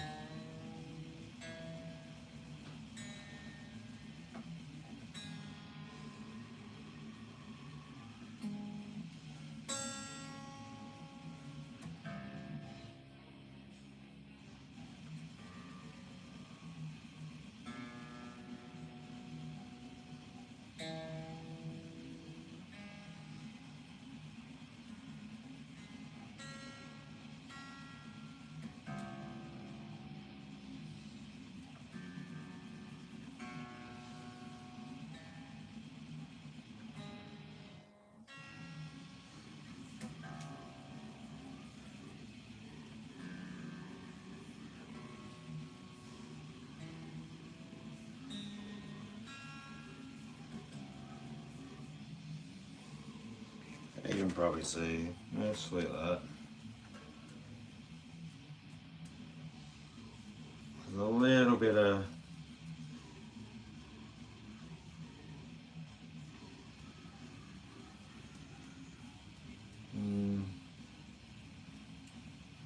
Maybe the neck needs a slight adjustment. Easy way to find out if your neck needs adjusting. What you're going to do is, where have I put that thing? Could be me.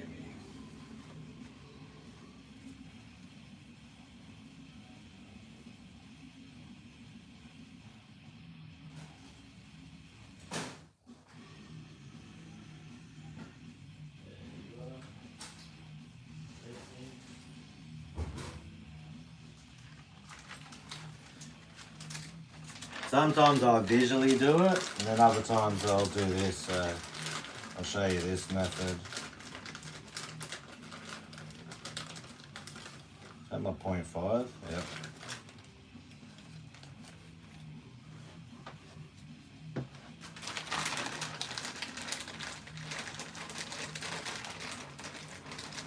Ooh, the rest of my feeler gauge is gone.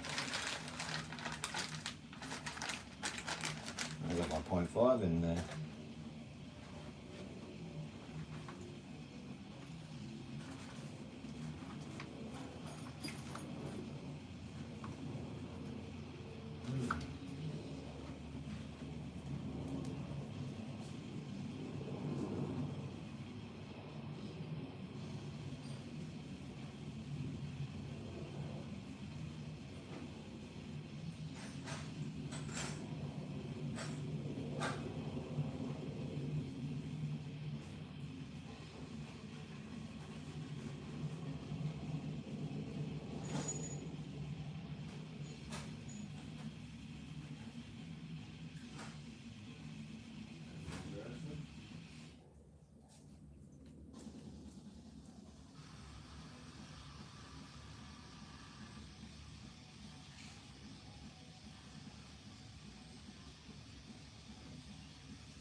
Oh, there they are.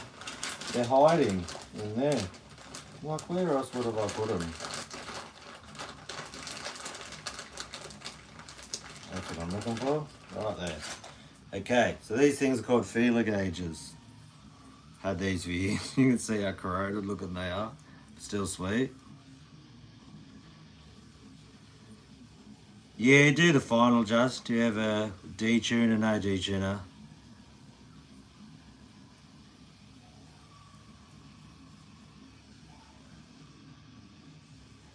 Yeah, righto. So these are feeler gauges. I've got a 0.15, 0.10 and a 0.05. So that's what I want my neck relief to be at, is a this one, a 0.05 neck relief. So what you'll do, you get a capo. You are going to put that at the first fret, right? You are then going to get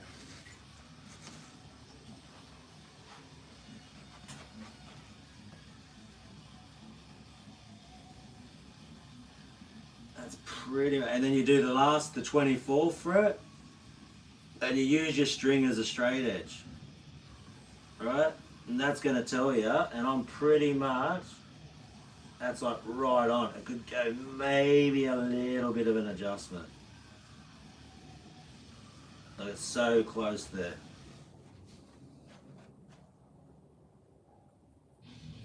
So I'd say maybe just a little adjustment on that one.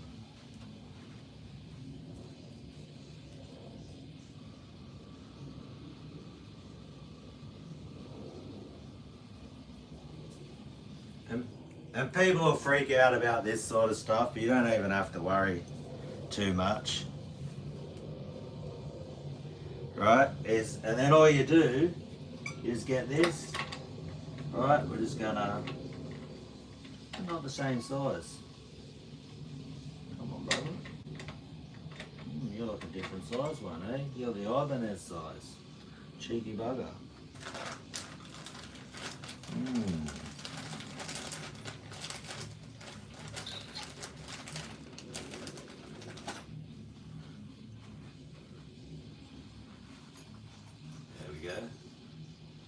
There we go. Yep, that's what the problem was. So different size one. These ones use these type of tools for truss rod adjustment. Yeah, I got your email, brother. Just let me know. I'll start sending you some tabs, or let me know which ones. The videos off YouTube, and I'll send you yeah, tabs. I was going to just send you a whole heap of them, but I saw it. I replied to you in Discord.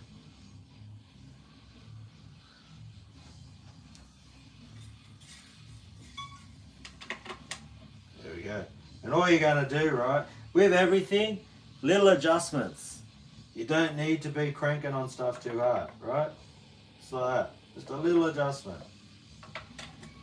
It's a tiny little turn. You don't want to be... I've turned it about that much, the truss rod. Put the tool on the end, just a little by... You can always adjust a little bit more. If you go too far, you snap your truss rod. Ain't nobody got time for that.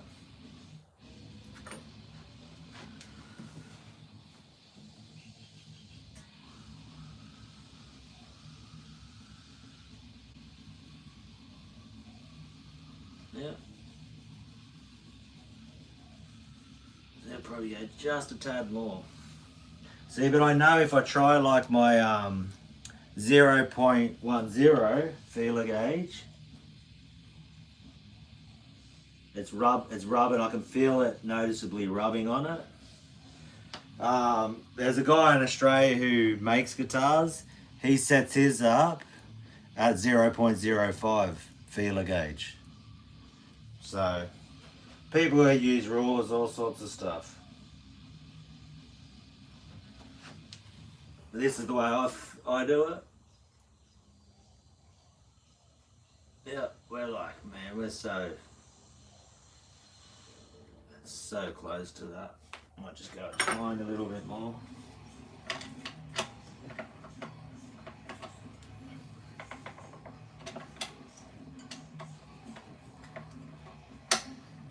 Probably help if I loosen off that string just a bit. Alright. That's it. I've got to get that back up to tuning again.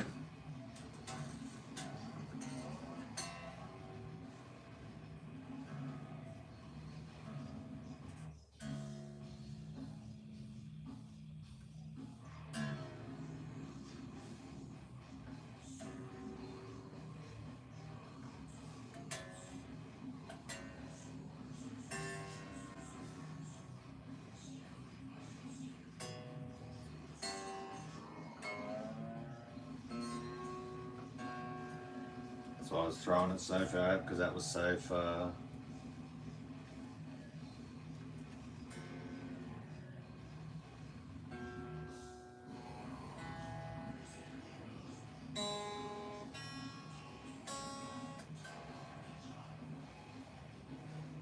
Normally I'll just, and with the fine tuners, I would just put them in like the middle, about the middle point of where their adjustment is, and I'll just do them all level around that middle point. That's what I do with my fine tuners when I'm got it like this and I'm setting it up.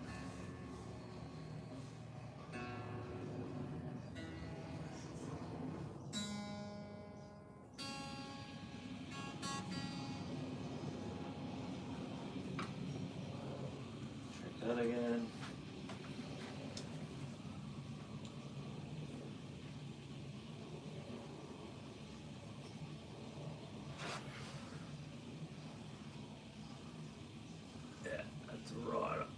So close to it.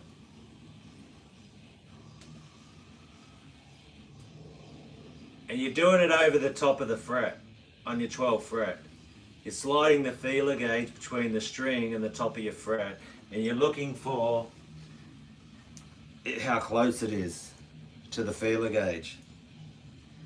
So I just like, you know, put my finger there, slide it on top of the 12th fret, and you just looking, you don't want any gap. You pretty much want it touching the top of the feeler gauge and not feeling any resistance when I try the 0 point, well, if I was to try that one, it'll push the string up. So, yeah, you wouldn't have been able to tell. Even like this one pushed it up a bit, the 0.10. And that's of a mil.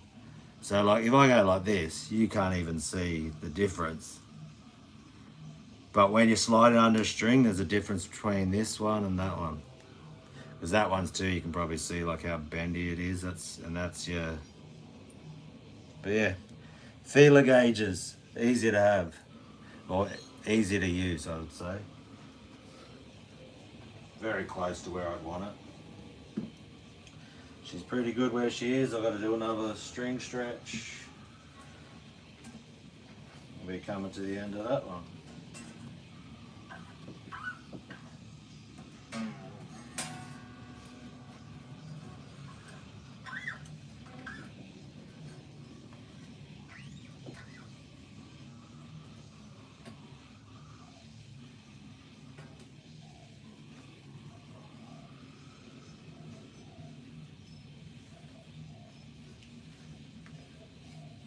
Ugly. That went down a lot.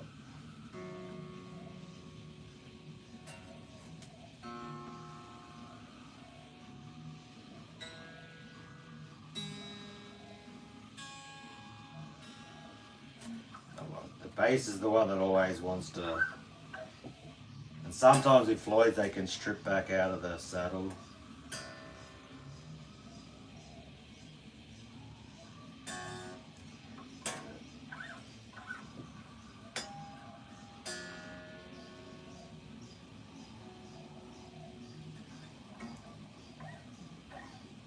So I have that happen sometimes. I'm stretching on so hard the winding strips out of the saddle.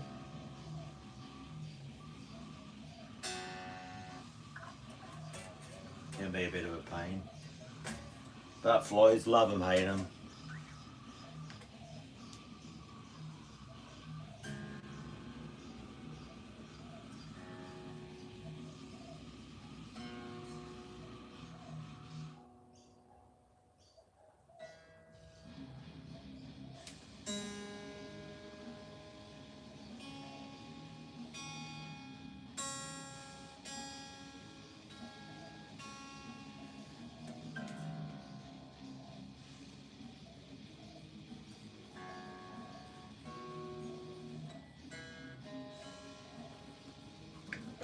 They're pretty much done.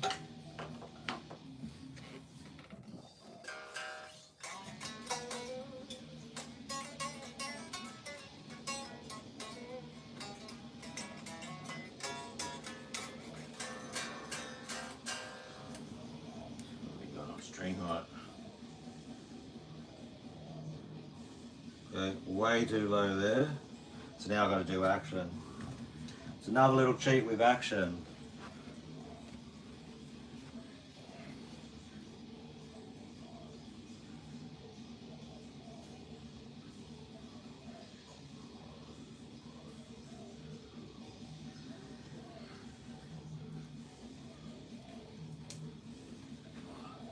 Because my eyes aren't what they used to be. You get a 1.5 mil pick. So I do 1.5 mil on the treble side, 2 mil on the bass side. This is a 1.5 mil pick. These are two 1 mil picks, which will add up to 2 mil. I've tried with the little ruler to like measure, look at it and be like, that's right at the 2 mil. Pain in the ass. I get two of these picks, I've just put them together. That's going to create a 2 mil gap. Easy. Trying to use a bloody ruler. No thank you. So then all I'm going to do, try to slide them in, and straight away, that's just going up. So yeah, I can barely even fit them in there. So it's nearly touching the fretboard. Righto. So what we do now, and this one I'll have to retune it again, we need to come out. We get this, I'm just going to go one full turn out, or half a turn, sorry. Half a turn. Won't even go all the way around. Out. So that means I'm just going to get back to here. Back around like that.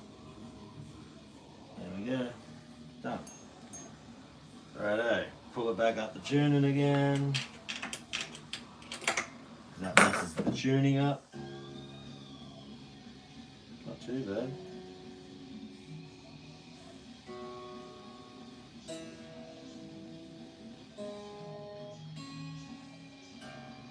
Didn't even mess with it too much at all.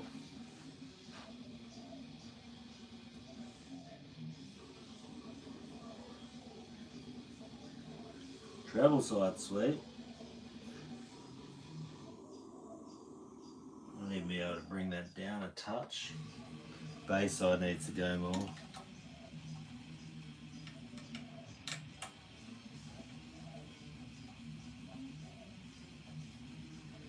Got a half turn out on that one. Definitely better. Pretty much 2 mil.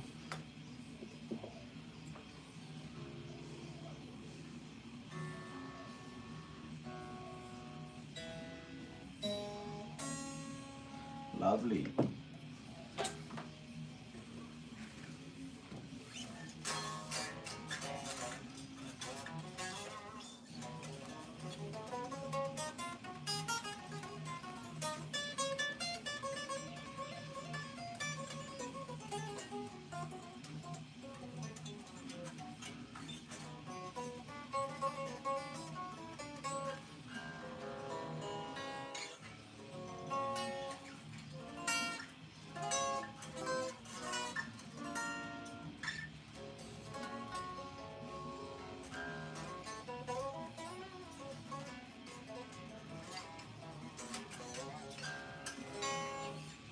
Not too bad.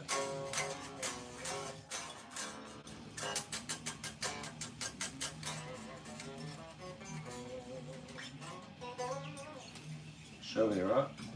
That'll work like that. Cool.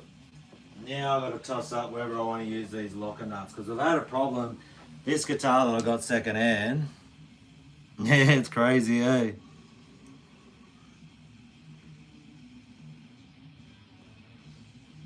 And then so you can see, and look at that. This is a second-hand guitar. Look what they did to the bottom of the locker nuts. I've never seen anything like it in my life. They're like all imprinted and messed up, so, and the screws don't sit in there properly. It's a pain. So I think I'm gonna have to get this new set of locker nuts. But what I'll do,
I'll raid another guitar for him and then get another set of locker nuts for that.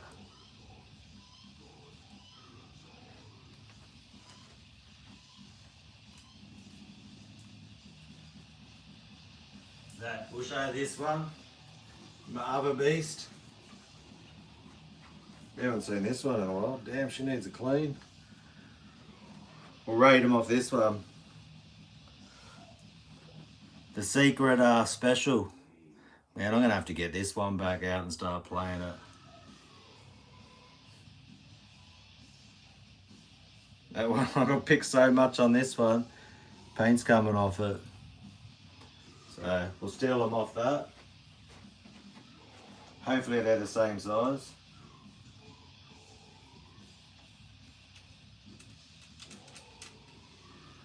We'll find out. It's amazing, like none of my locking nuts on guitars that are over 20 years old have those type of marks on it. So I don't know what people are just like cranking down on them so hard.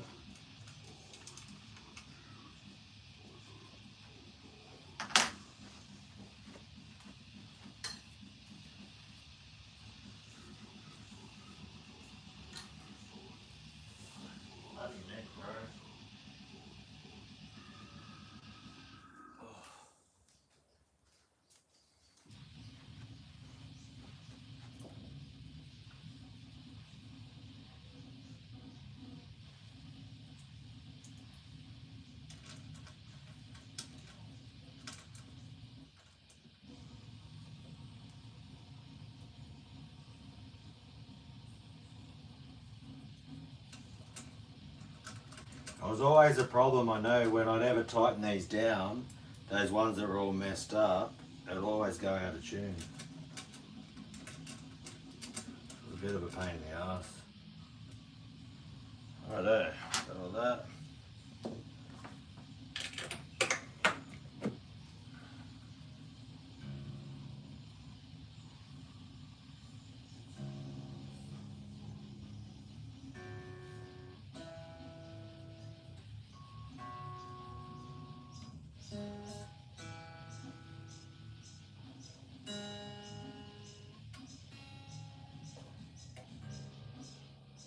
Pretty sweet like that.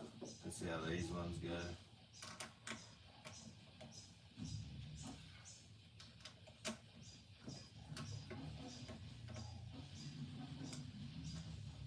They even screw in easier than the other ones.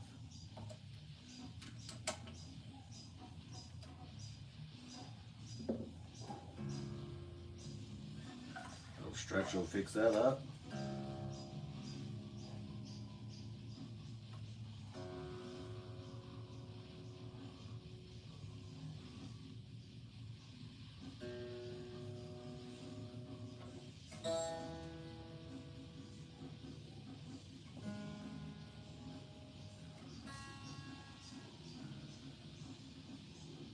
That's sweet, done. There you go. That is a neck swap, a truss rod adjustment, an action adjustment, restring to a different tuning. Done. Jacks. What I'm going to do is I will leave the strings uncut, because one thing that can happen when you just playing the guitar in, stretching out the strings more, all that type of thing, the strings can unwind from here and come out of the Floyd. So sometimes you have to recut them. So maybe for the first little bit of time that I'm playing it, I'll make sure that I'll just have a little bit of string left over there. It's another thing I do, because if you're just like, yeah, I'm going to cut them all now, get the job done. One of them, it's normally probably the only one I'm worried about the most is always the lowest string. This one always likes to pull out of here, the winding thing. So, but there you go. That is a DXMG. And it's also, what is it? A DXMG with a DK2 neck. Feels fine to me. I can't see any issue. Plays about this. The neck, I can feel the difference. This one's got a bit of a different feel to it.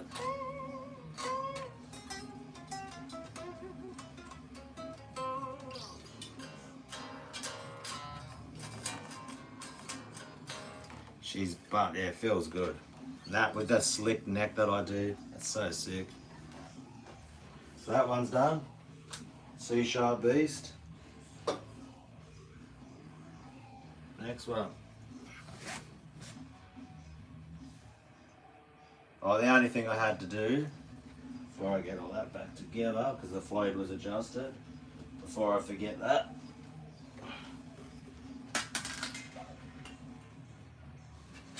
Put this thing back on.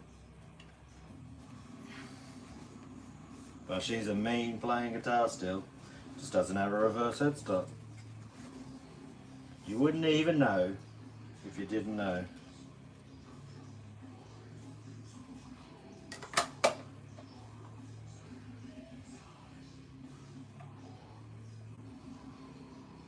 That's how easy it is to work on your guitars. Both of these guitars I've installed the pickups in. The funniest thing is the Seymour Duncan Blackout. I'm using EMG, volume, battery clip. It's all EMG parts, but a Seymour Duncan pickup.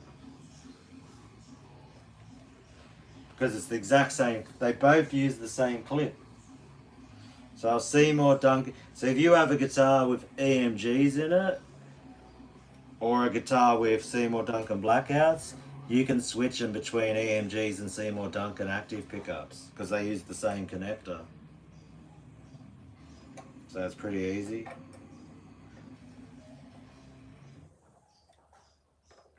But if I wasn't changing the neck, then that was like way easier. Just change a neck, and then I don't have to do all the electronics. I don't have to do all the. Anyone who's tried to put Floyd in and stretch this, get the springs onto the hooks, and man, it's a bit of a pain in the ass job. Look at that one. Looks like it was freaking made that way, doesn't it? You wouldn't even know.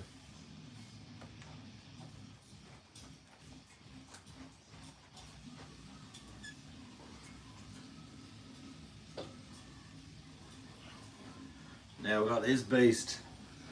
New set of... Mate, look at that. That's so sick. Feels like it needs a little bit of a scuff.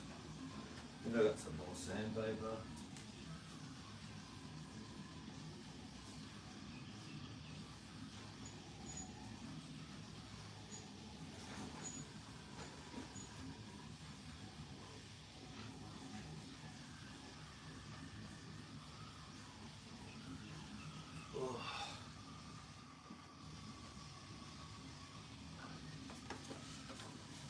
We're 11:32. Might be having some lunch soon.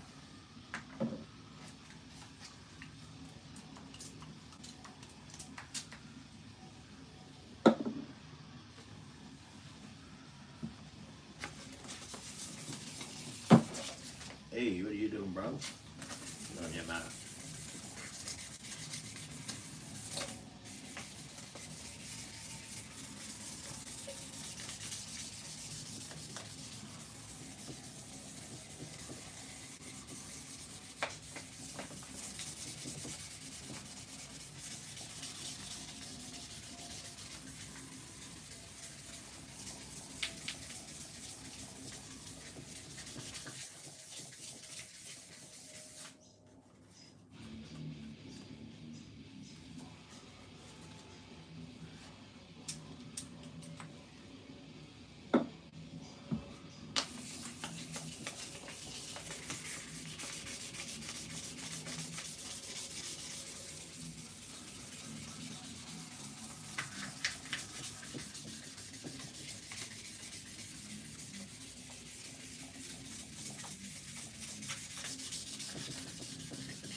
A slight little indent there, but I don't mind.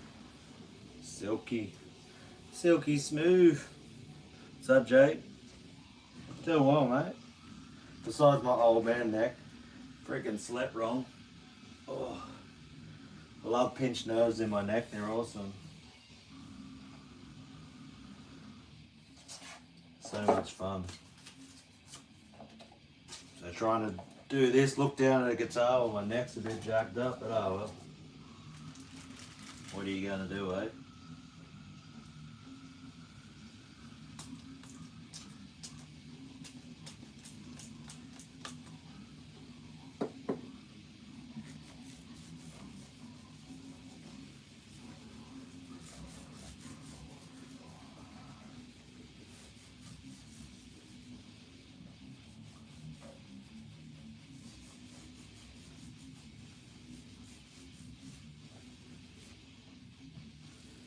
What a beast.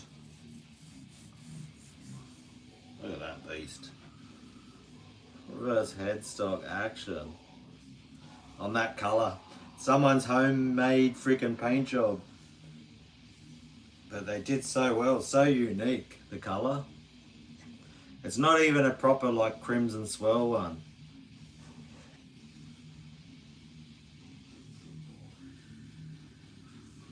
Oh man, you must be near my age, mate. Yeah, it's on the right hand side, man. Pinched nerve, eh? Freaking.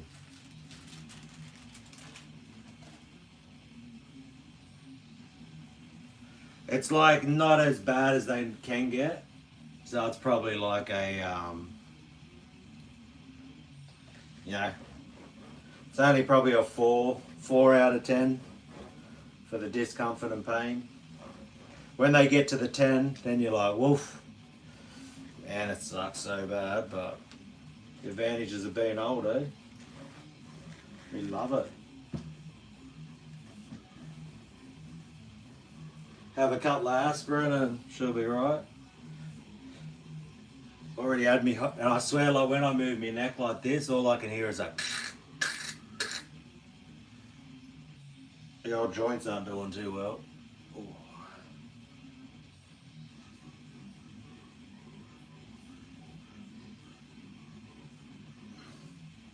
But oh well, no rest for the wicked, let's go.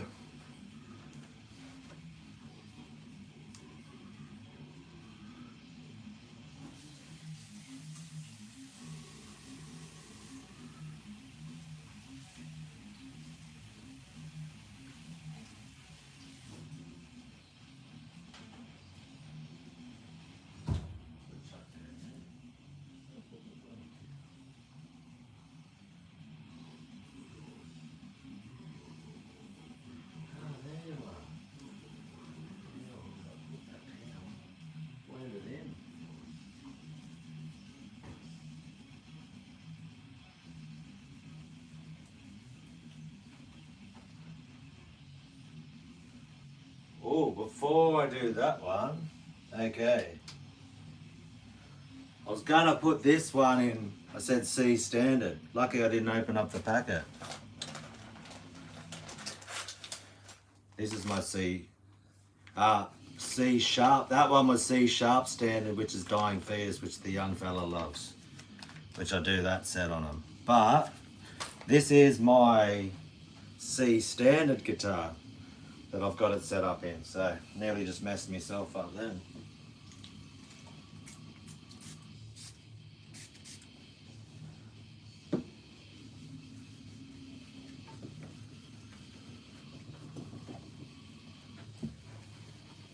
We don't need that.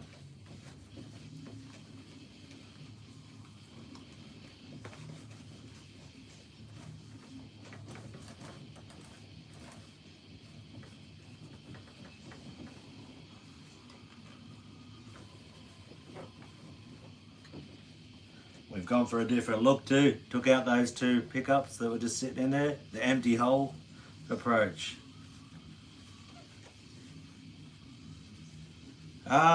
37 years now. Sort of on and off, I would say. Because when I was doing my trade, so I've got a trade working on cars. When I was doing that, I wasn't pushing as hard on guitar. You know, trying to work full time and play guitar, you know what it gets like. Trying to keep up with all your bills.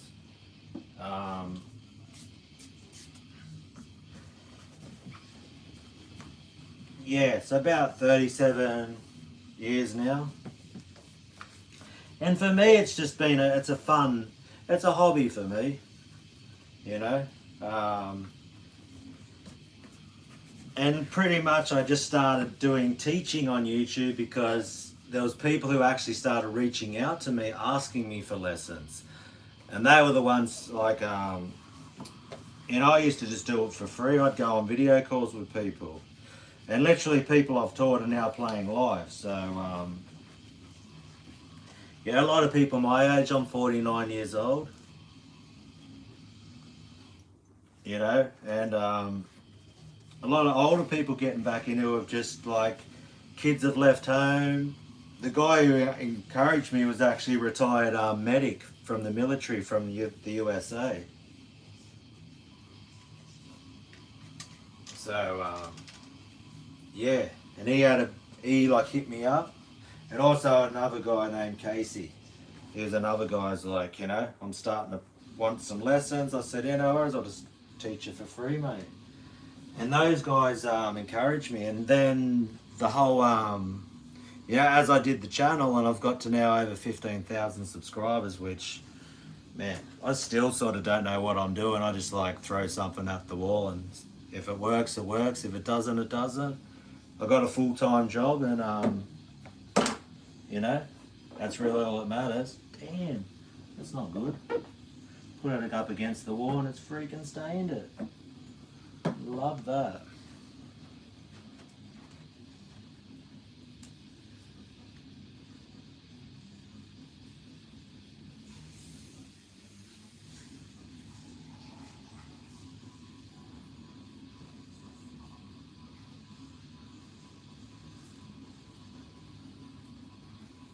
Yeah, and the rest is all history now, isn't it?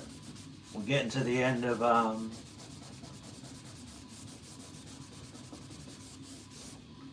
2025 now.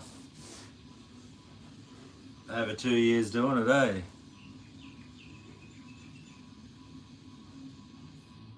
Yeah, they're fun, little pinch harmonics.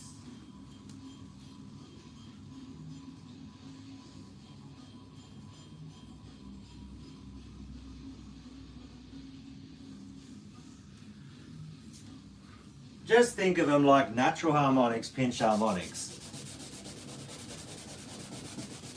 Because there's a sweet spot for them. That's pretty much all it is with pinch harmonics. You just got to find that sweet spot. And once you find it, you just move your pick around till you find it and you're good to go.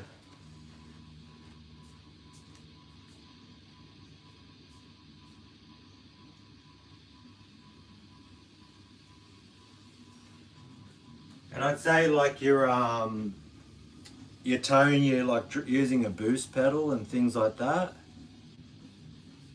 The woo. There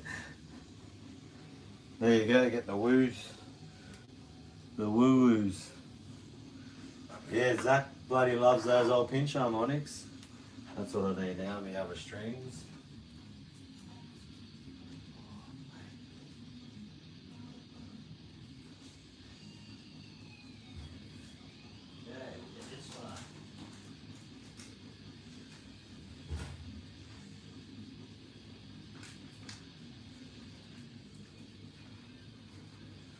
This one we're putting on, this is C standard. I did 10 to 52 for C standard. So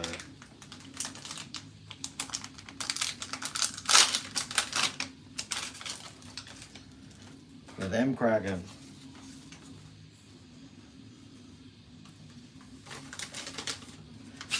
But yeah, like a nice boost pedal helps. Will make them pop.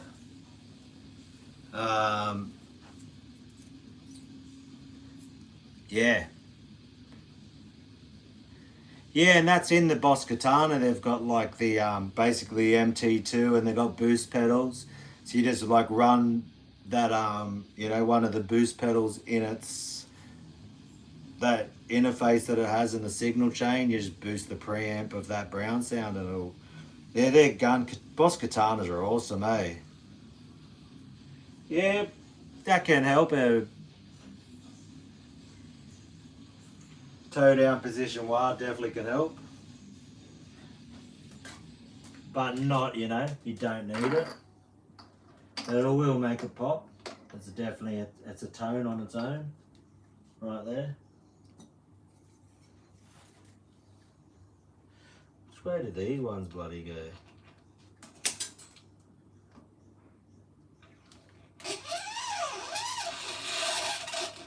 Big 52 through there.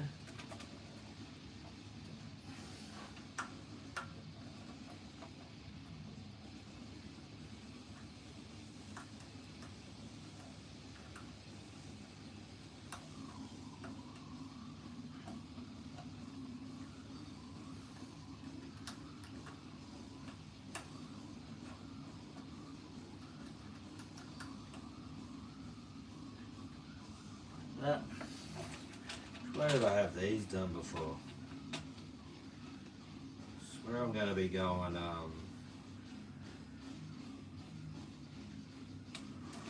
which way? Let me have a look.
Just had to check that. I forgot which way I bloody spun them around the headstock.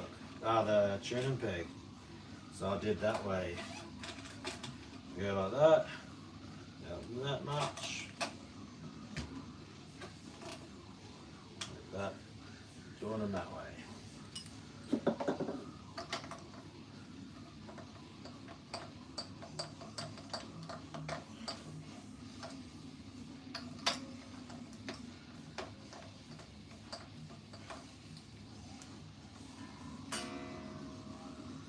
Lovely.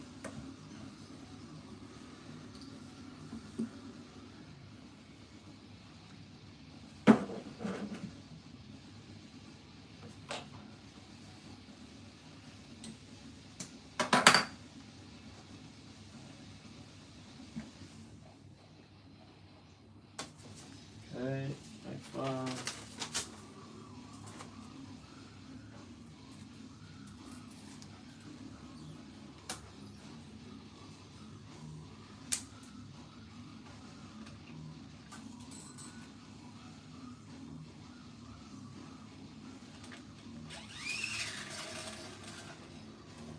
So yeah, that'll probably be my next lesson. Is that a no? It's the camera's in reverse, so it's a right-handed guitar. I've just got I'm just doing this with my iPhone, and yeah, it's so I can read your comments. And for some reason, when you use the front-facing camera, it flips everything in reverse. Maybe there's a setting in there in the phone that makes that change. I don't know why. You would think it'd be obvious that if you're gonna, maybe it's just YouTube how it does it. When it uses the camera, it's flipping it. So if I turn it around, but then I won't be able to read comments. So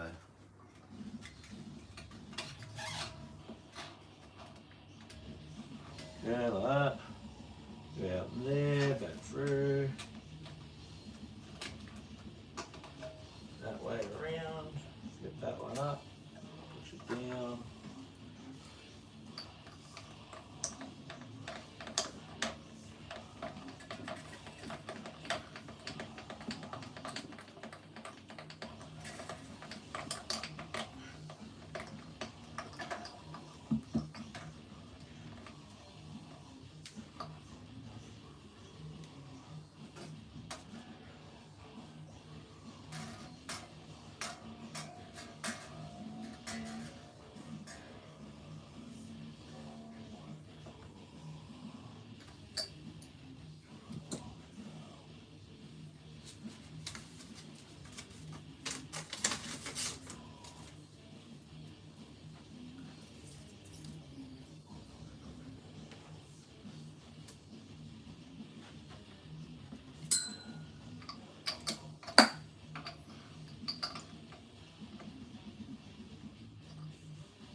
Come on, brother. I'm bloody blind.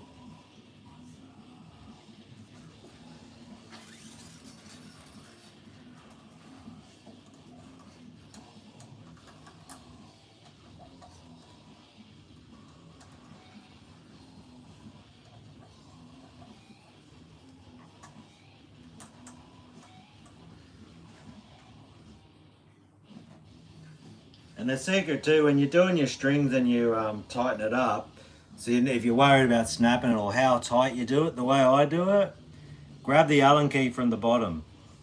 Do it as tight as you can, holding it from the low point. If you go from up here, you got way too much leverage and you're probably going to shear off the bolt into the saddle, which you can do if you over tighten them. But that's what I've found is to be safe. You grab it about there, and as hard as you can turn it from there, it will be sweet.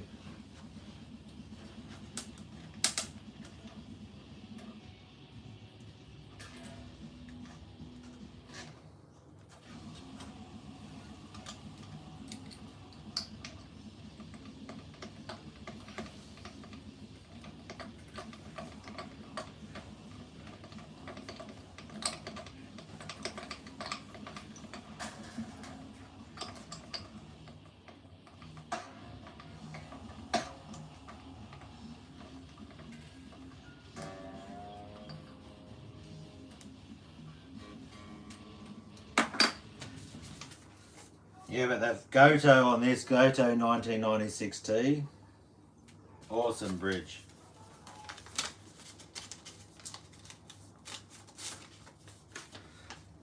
That is what it is, bro.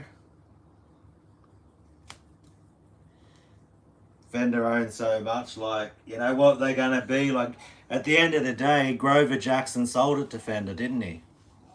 So Grover Jackson started. I'm assuming that's what's happened. I don't know if they were like he was part of the company still, so it's like, you know, Fender owns Charvel as well.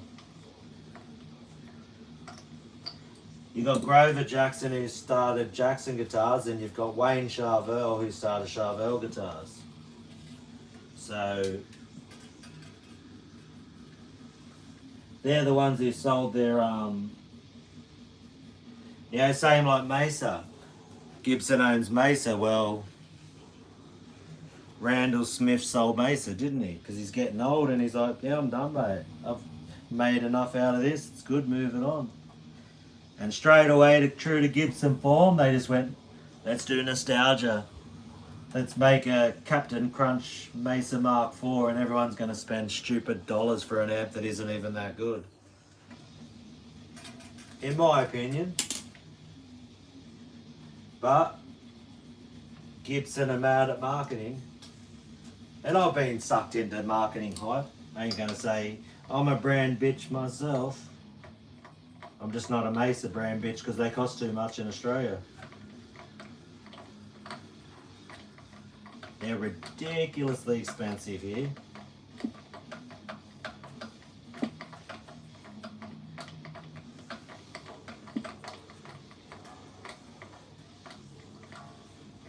I think they were a bit over 7,000 in Australia for the Mark IV reissue.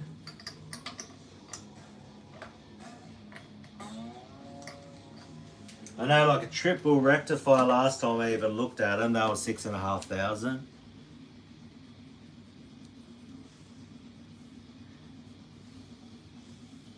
Yeah, it's all branding, eh?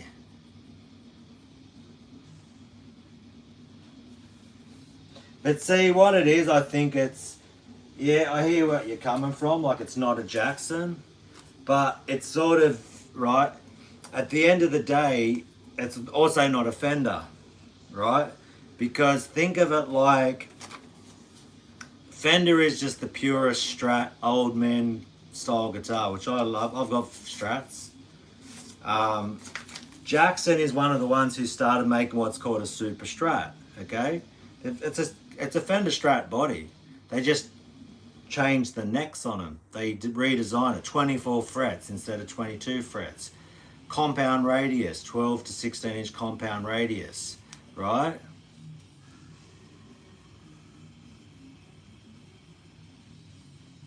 Cut it up. That's not happening, brother.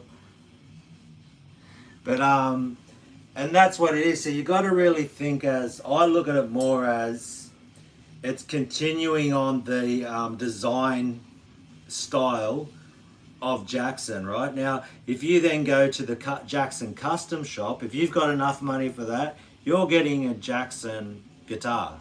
That is a proper Jackson custom shop, okay? The same tools, the same mentality, the same mindset, design that goes into it, okay?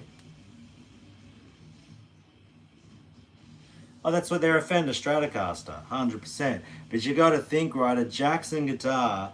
This is not a Fender Stratocaster, all right? Look at it. But they call them Super Strats. The shark fin inlays. That's what a Jackson is now. It's the design elements, okay? So shark fin inlays are Jackson. The the 12 to 16 inch compound radius necks is Jackson. You're paying for a design philosophy more than a design specs, then more than what really, that's what that stands for, Jackson. Same with like Mesa is now owned by Gibson, right? Is that really a Mesa boogie? They're still made in America. Now what it is, but a Mark IV is still the same schematics as what a Mark IV was. Doesn't matter who owns it. I think I'm just thankful that these, you know, it could have been mismanaged and you wouldn't be able to buy the same spec. Like when it was Jackson Guitars before Fender acquired it, you would have had to have spent so much money to try to get an old one or whatever. So they're reissuing the same designs.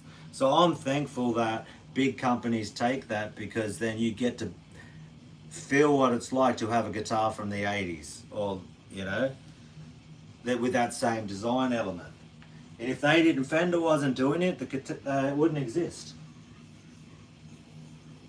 You know, Grover Jackson would have been like, I'm done, I'm out of here, see you later. So, yeah, I've got no problem with it, but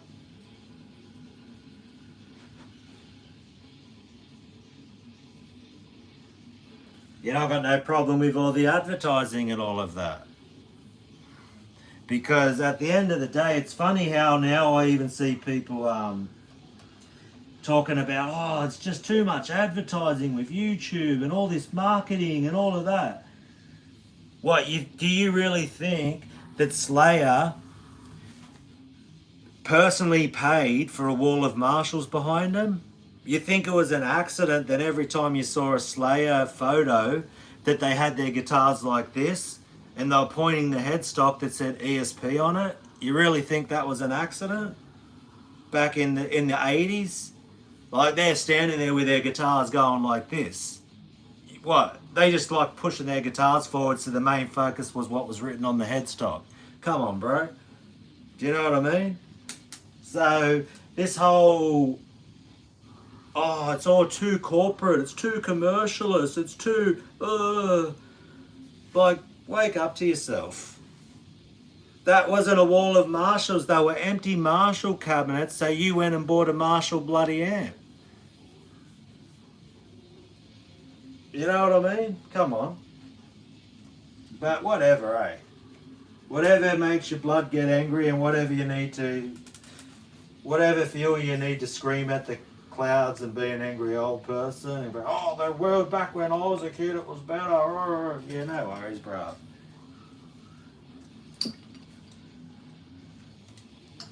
Like, there was Marketing City. Always has been.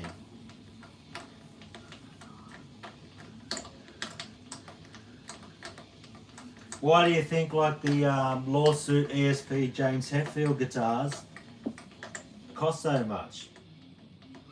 You think it was an accident that the poster had an ESP on it? And you could clearly see the headstock of what Hetfield was using, and now they're probably one of the biggest ESP artists out there? Always been around, mate. Well, yeah, that's why they put frickin' their names on it. Like, you look, Randall was really big back in the day. Why do they put big, massive logos on their amps? So when the amps were on a stage, even back in the 70s, the advertising was when you played live, you saw that amp behind him, you're like, oh, look, that guy sounds awesome. He's playing a Randall. What did you do? You went to the guitar shop and you bought a bloody Randall because you went and saw a live band with a full stack. And you went, mate, he was playing a Randall. It sounded awesome. Well, hey. You know, if it wasn't trying to sell more bloody Randalls, why would they put the big frickin', you know, the logo on amps? It wasn't just because they were proud that, hey, I'm just going to put it on there because I want people to know that I made it. You put no name on there and you wouldn't care because they're trying to sell frickin' amps. That was in the 70s, mate. Why do you think they write the name on there? Just so you know who made it, or so you could sell them. Where do you think they're like, you know? No, they're just like immaculate conception. That's how instruments are made, mate. People just go, oh, you pray to God and then like a stork flies it to your house and just drops it off. Man, they're trying to freaking run a business. Even in the 1950s, they were trying to run a business. Even before all this crap was invented and you had radios and shit, they were trying to run a business. Yeah, Ford just put Ford on the front of their cars just so you knew it was a Ford. They were trying to sell more Fords. Like, but no, back in the 30s and the 40s, the world was better, mate. Wasn't all these corporate shills. Shut up, you freaking gronk. You know what I mean? Bitch slap yourself, brother. But hey, like if you need to be like, no, but mate, when I was a kid, the world was better. Before the internet. Fucking whatever, brother. Why do you think you've got 8-year-olds who can play circles around me? They're super talented, but the internet. It's like they're, man, see kids the way they're like, man, I swear to God, this next generation coming through, brother, are going to light things up like you've never seen. I'm seeing 10, 11, 12-year-olds doing backflips on bikes. Skating is off its head, man. These little kids, man, kick flips onto rails and they do a kick flip off the rail, spin around backwards. I'm like, man, just ripping airs like it's nothing. I agree with that. People, I am one of the ridiculous idiots who pays thousands of dollars for a headstock logo. I'll call myself out. I'll bitch slap myself, don't worry. I'm one of those fucking idiots, brother. 100%. They messed me up, okay? It's all the corporation's fault. But yeah, I'm an idiot. 100%.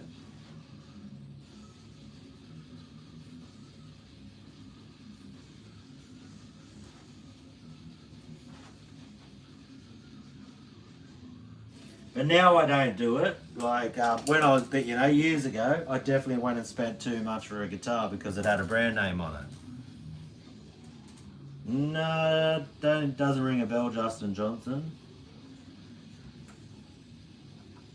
But to this day, like, Marshall, when I see certain Marshalls, I'm just like, oh, Marshall, look at that shit, bro. Like, I'm gone. Because I saw Sepultura, live, and I saw him on videos and in books and magazines, and I'm still like, oh, mate, fucking Marshall. Why do you think I've got a DUNN ML? I was into skating, bro. I was a full skater when I was younger, till I got sick of breaking bones. And I was shit at skating. Like everything I do, I'm pretty half-ass. But I enjoy it, eh? We all had a bike. You had a bike with your skateboard. So BMX, yeah, but skateboard was more my thing. So much fun, eh? Going down hills on a board and all of that. So I love watching like the progression of these kids, man. Like it's just, they're so good, eh? Sending it so hard. I love surfing too. I'm not a surfer, but I love watching people surf. Like charging big waves and like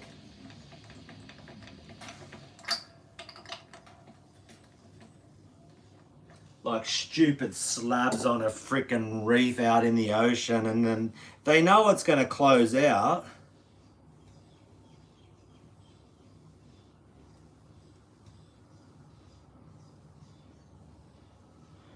Makes mainstream look like a fool. In what way does Justin Johnson make mainstream look like a fool? But yeah, I like anything where people are charging hard. That's sick, brother. I can respect it. Because you got to train, like, you got to be so fit, man, to charge a slab and then get... And they know it's going to close out, but they just want that adrenaline of dropping into it, being in the pit for a little bit of time, and it just closes out on them. And bosh! Like, they're off their head. Yeah, Justin Johnson. But you'll have to elaborate on that one, brother. Makes mainstream look like a fool. That's cool. In what context is he making mainstream? Which mainstream?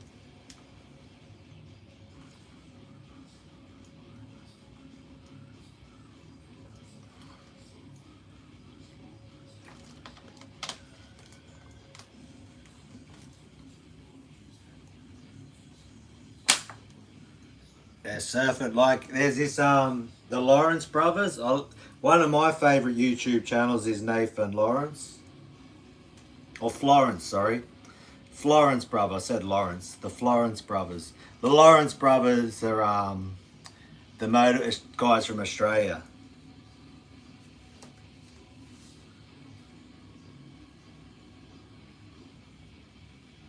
I mean, what's why mainstream? Oh, Yingwei Malmsteen. Okay. Okay. So I got them two mixed up. The Australian Lawrence brothers, Jet Lawrence. I love watching motocross too. Freaking Jet Lawrence, go the Aussies. Malmsteen, okay. Now I'm like, what's he talking about? Mainstream. Malmsteen, yeah. Yeah, righto. Super shred. Oh, there's some amazing players out there, bro. Like, I ain't even half of the player those people are. But I still have fun with it. But I just figured out economy picking. So I'm stoked with that, eh? I can do my stuck in my rut with my same repetitive riffs. They're just working on my tremolo picking. My gallops, I reckon, are pretty tight. I'm happy with that. My tremolo picking, pretty tight. Power chord riffage moving around. My pinch harmonics and my Floyd harmonics.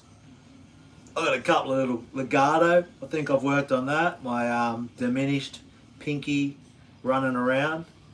I'll step that up a little bit. So, hey, I'm pretty happy with all that I've been able to do.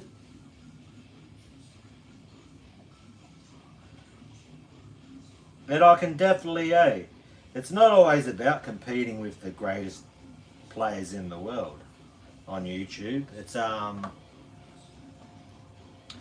for me, it's really about just the fun and love of the instrument, you know,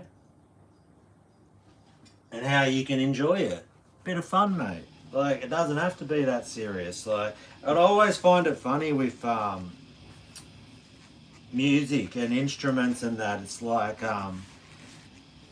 you know, you can go for a ride. You can ride your motorbike on the weekend and film it, and someone's like, oh man, you ride your bike pretty good. If you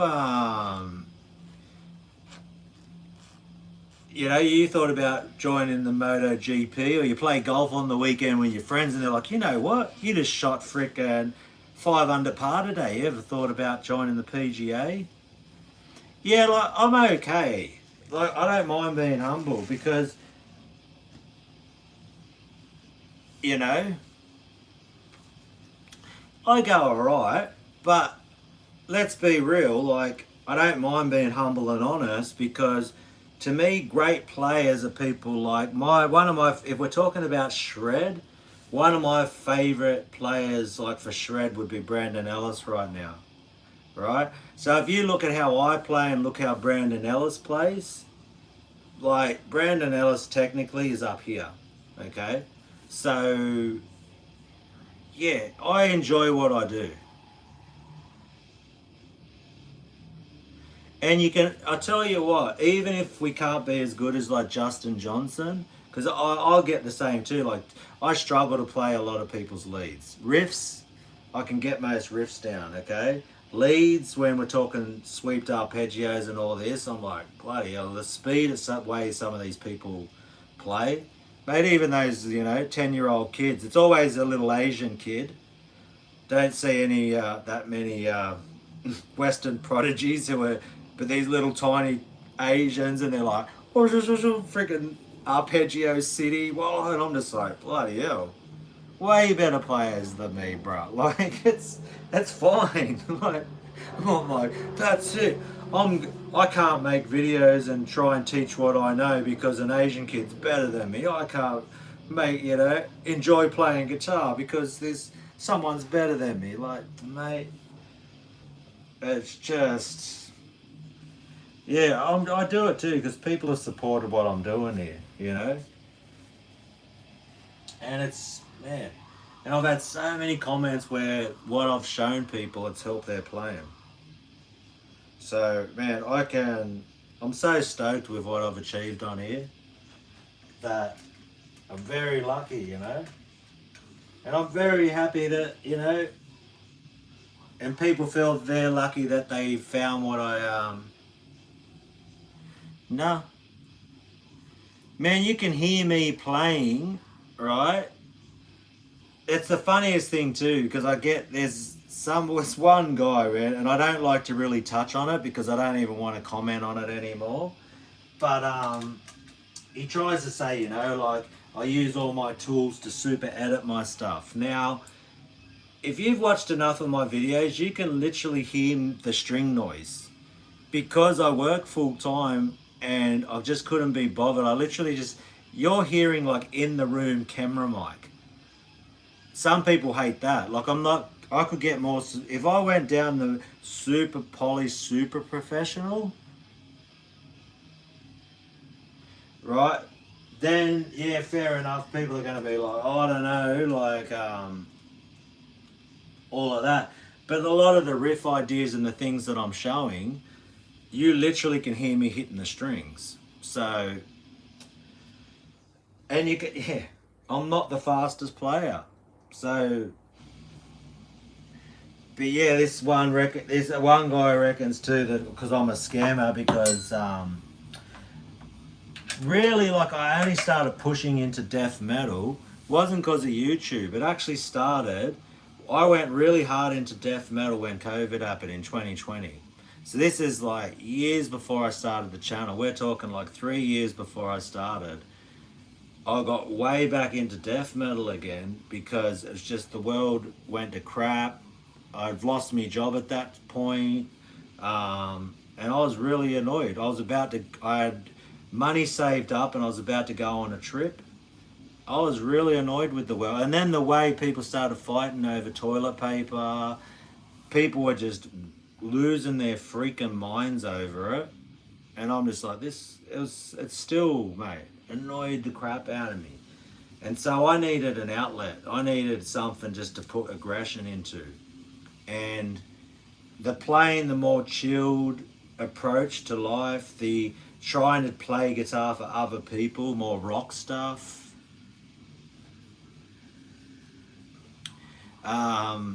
It was something, it really, like, when I really play hard and aggressive, it just chills my brain out a bit. And I actually it makes me a bit sleepy. That's why you'll even see in videos, people always think I'm high or something. Because I've been up early, but also too, as I'm trying to concentrate, it's like, oh, it makes me sort of tired, it relaxes me. So that's it, you know. And I've got nothing. I've achieved more than I ever thought ever possible, and it's all been a blessing. Same with like my Patreon. Literally, people ask me to start that.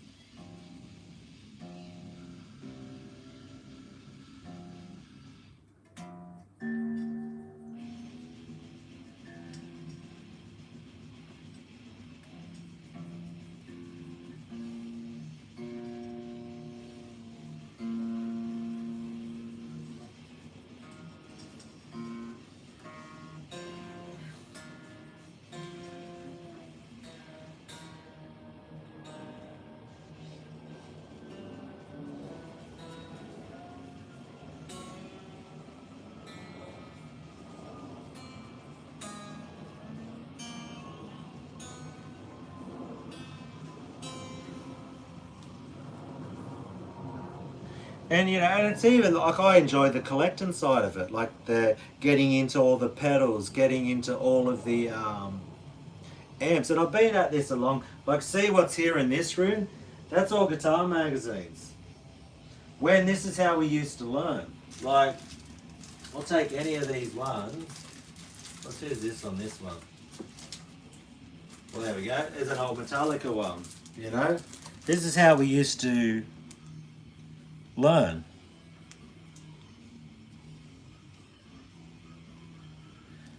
You know, this is what I used to, these are where I got brainwashed into brand loyalty. But, do you know what I mean? Like, it's so much, all of these different types of things. Like, all of these are from my years of playing, you know. We've got this one here, look. Got our buddy Steve Vai. You know, I used to always buy these and read them. And if you see, look, the minute you open the first page, look. Ibanez, double page ad. Oh, it's not double page, then we've got Ernie Ball, Cobalt, Vai. Straight look, ad. Ads. What's that? Another Steve Vai. Oh, look at that. Marshall, JVM. You know, it's just, we haven't even got into anything else yet. Like, oh, look. More ads. PV65, it's been 20 years. Oh, look at that. Oh, now we've got just now we get to the contents. Ads. These were how they made they paid for advertising spots. This is from 2012. You know? And, you know, and even like I said, the guy who likes to criticise me all the time says he's got this perfect pitched ear and never used tabs ever. Yeah. And I know for a fact he wasn't always playing stuff perfectly right. He interpreted how he heard it. Okay? And that's a fact.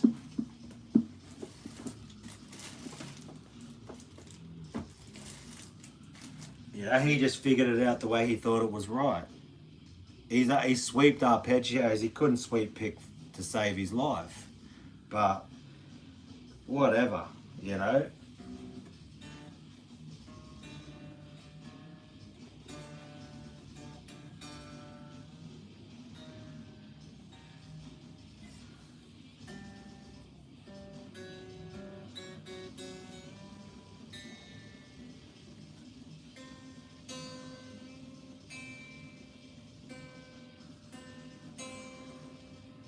Like even the latest one, he thought he was pretty clever too.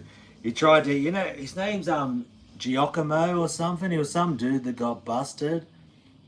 Now, the thing with him was, he's trying to say that like, because he's a fake player and all of this, and that's what I am. I'm just a fake player using using all these multimedia tools to trick you guys to give me money so that you think I can play better than I can play. Now, the thing that messed him up was not that his playing ability, and they reckon his playability wasn't that great, was what he was doing was he was going back finding videos from very small shred or just guitar like melodies and things. He was miming MIDI and then he was selling other people's music on his Patreon. So that would be like me going and finding songs from 15, 20 years ago, making tabs for them and trying to sell them to people and being like, hopefully I don't get caught out. So, never done it, never will do it. And that's why I try to just be original and write my own stuff and come up with my ideas. And the funniest thing is that even though I've used tabs a lot, I started to use my ear just making up riffs. Like what I liked the sound of. I was like, that sounds cool. It sounds, you know, more dark than that. And then the funniest thing, when I go back and look at some tabs and stuff, I'm actually playing very close to what these things have been and these songs that were written a long time ago. And you start to see like I'm going to make a video on this one. It's called Living Monstrosity from Spiritual Healing by Death. If anyone's watched my channel, you'll see I always talk about the 1-3-4, 1-2-4, 1-3-4, 1-2-4. There's literally a riff in that, and it's like a little bridge section where it's a harmonized double guitar part. The whole thing's made up of just 1-3-4. And you have to roll, I'm going to teach that one too, where you roll down. I've been messing with, should I do it with my first, second and third, because I can roll my third finger down easier than I can roll my pinky. But you, instead of lifting your finger off the string, you just flip it down to get to the string below, because you only got to do one note. So I'm going to cover that one in one of the lessons, and also just nailed economy picking. So this is a band called Death, which is one of the biggest death metal bands pretty much ever. Using the 1-3-4 finger thing that I said it gets used. Thank you, tick a box for me being right there. Using the how you do the half step semitone, go back 1 fret, go up to the chord above it, go up, you know, go backwards, go like that. Man, all of these things. So it's just like,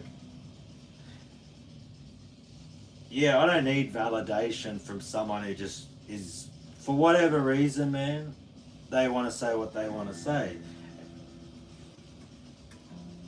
And the thing about the internet too, and I said this yesterday on my live stream, was everybody's entitled to an opinion. If you're going to be on the internet, people can say whatever they want about me, you know?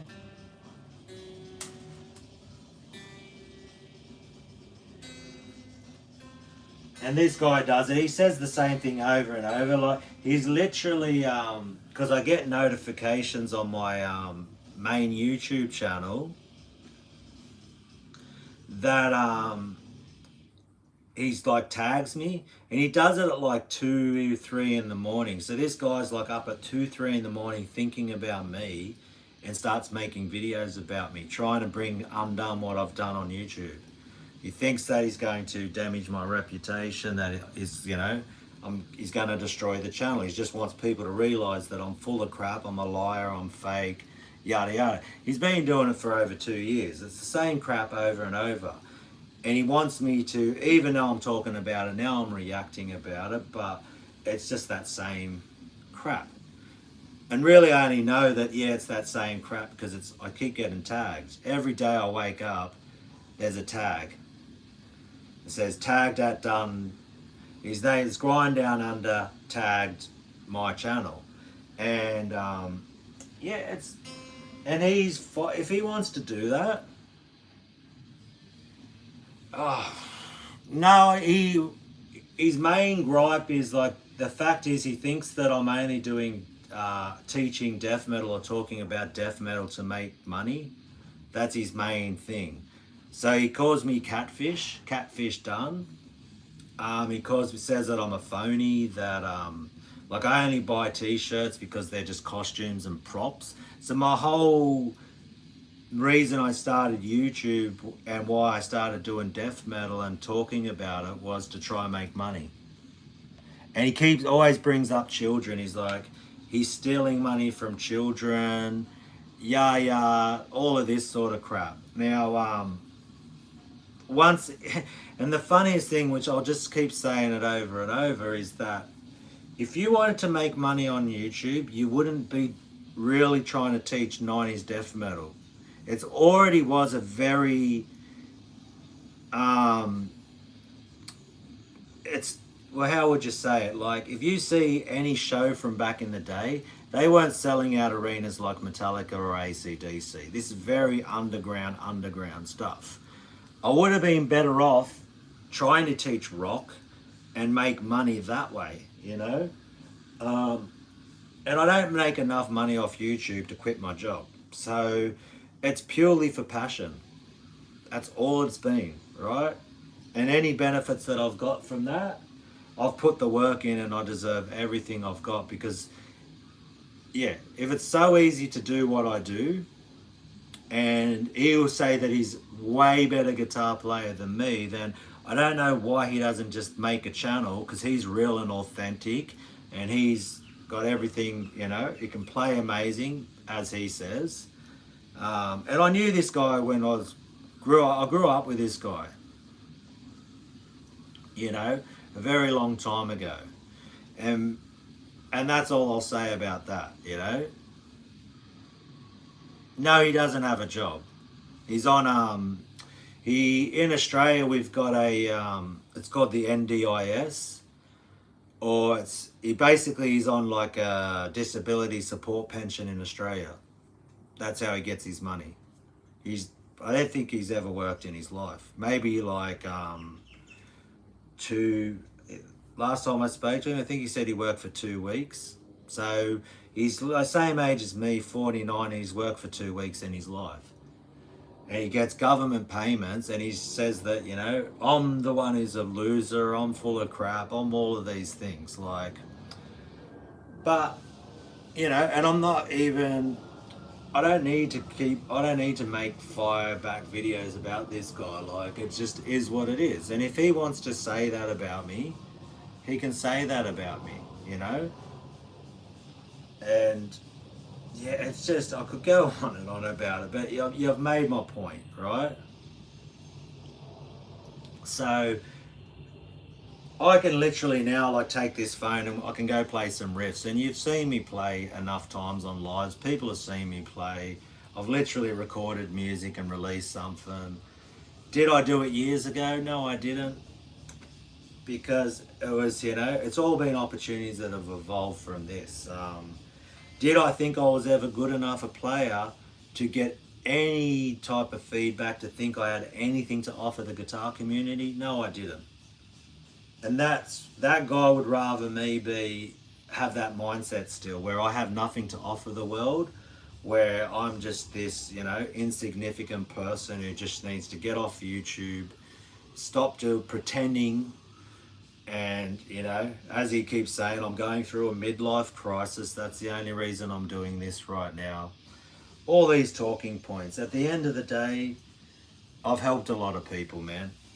And I've had way more success than I ever would have imagined in my life on this platform. And no one can take that away from me. There's no words. There's nothing anyone can say. There's nothing, you know? That's it. It shouldn't matter to anybody else. And the fact that, like I said, if you're up at 2, 3 in the morning, like he'll make videos about drummers and he'll tag me in that drum video.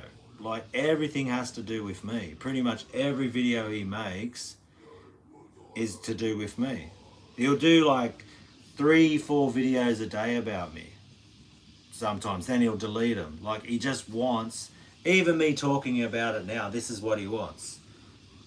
And he'll be like, oh, I'm just looking for sympathy, or I'm having a cry about it. It's like, bro, like, I'm happy for...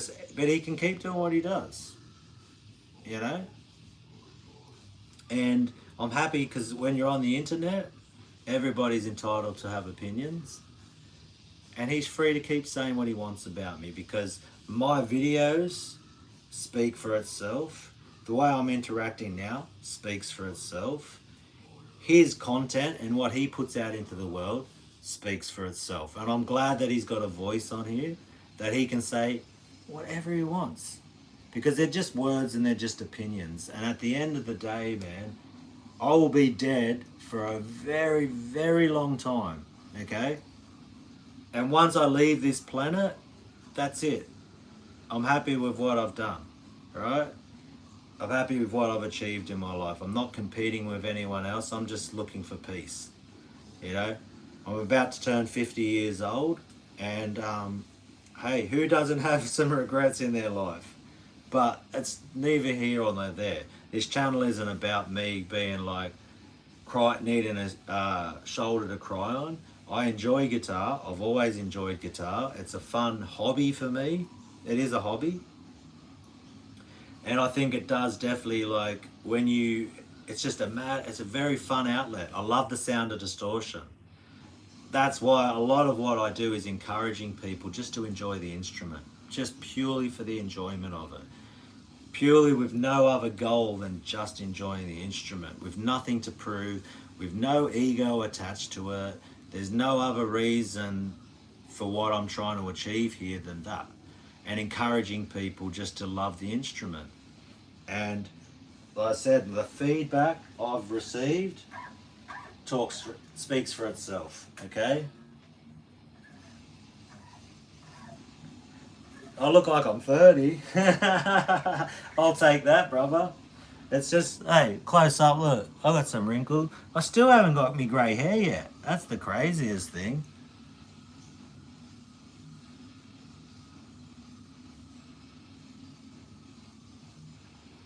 Yeah, like I struggle to play leads of some of these people, some of these bands. Like, that's his other criticism is always covers. He doesn't play covers. And I'm just like, bro. Or he'll be like, I've got to play the song in its entirety because he knows I can play riffs and just pieces of songs.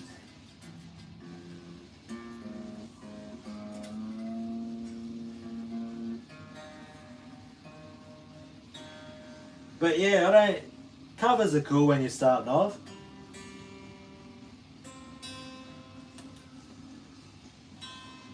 But I'm not taking it that serious, eh? Like, really?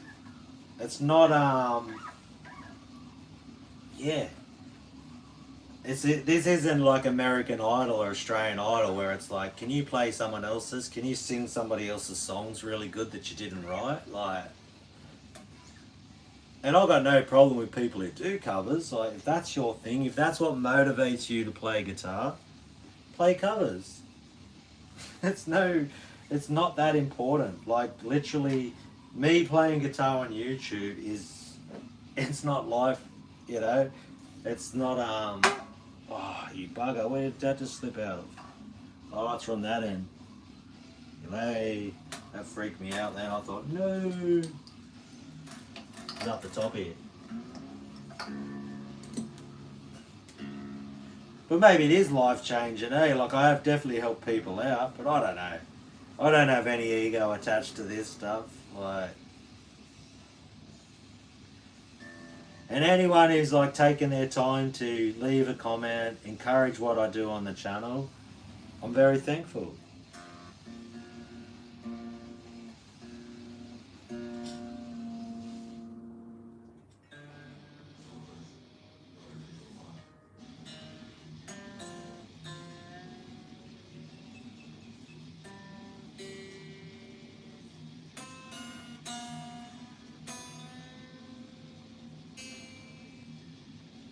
And I feel very fortunate, you know.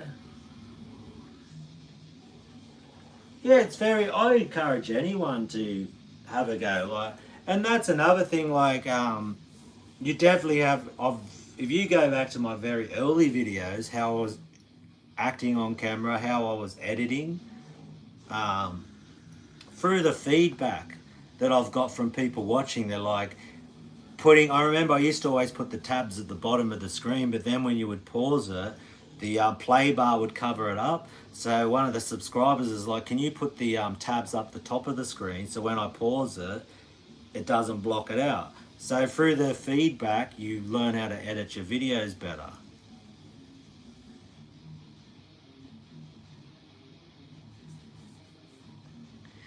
Yeah, and that's like, this is the thing too, the make it in the music business.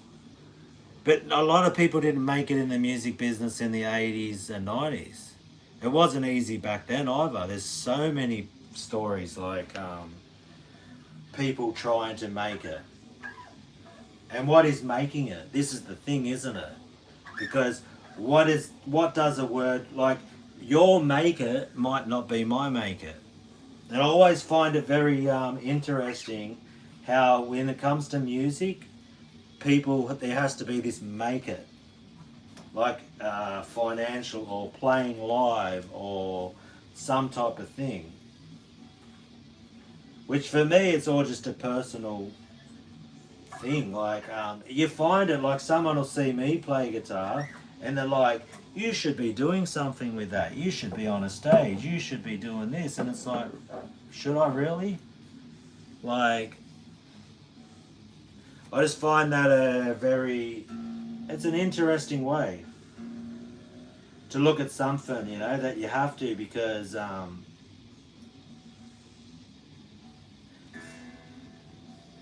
you know, you could like, there's so many things out there that there's no expectation of making it. You do it purely for the enjoyment of it. You know, there is no making it. I'm at the point in life where making it is being alive.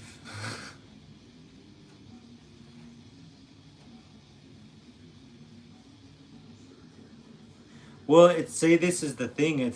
Everything comes down to your definition, not somebody else's. Because what is reality but what I perceive my own reality to be? What are goalposts? But I put goalposts in place. I don't try to shoot goals at other people's goalposts. This is one for as I'm getting older. I'm just like, you know, being alive is my achievement. Like, it's that simple. Having a roof over my head is my achievement.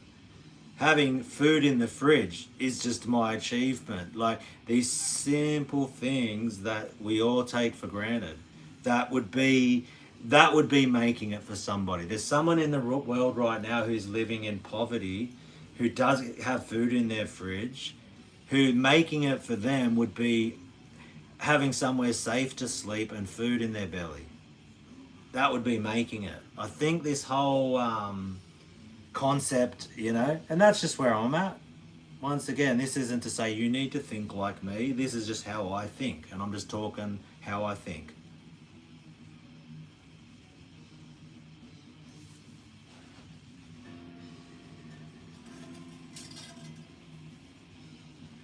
And if we're talking about why, bands are saying they don't make it, if we want to talk about heavy metal, do you know the biggest reason why a lot of, I'll be straight with you, what I think why a lot of bands don't make it in a lot of things, and especially extreme music, is drug addiction. The little elephant in the room that no one wants to talk about. The reason why a lot of people's bands didn't take off because of drug addiction. Let's be real. And that could be, and alcoholism. Let's talk about just addiction in heavy metal, okay? That is what the biggest, it's not any of this other stuff, selling CDs or anything. Addiction, and then also, as you say, goalposts, things change for people. If this phone cuts out, it's because, wonder if I can get it. Because it's going to go, I'm running out of battery on this thing.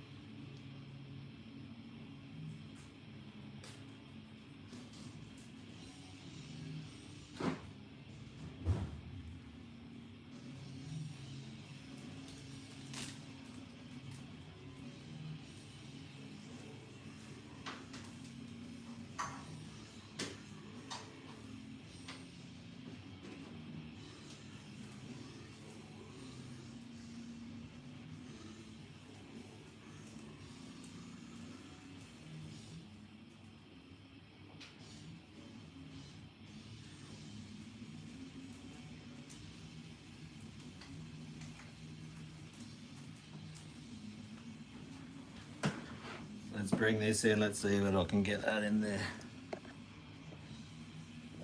I'll take my phone off.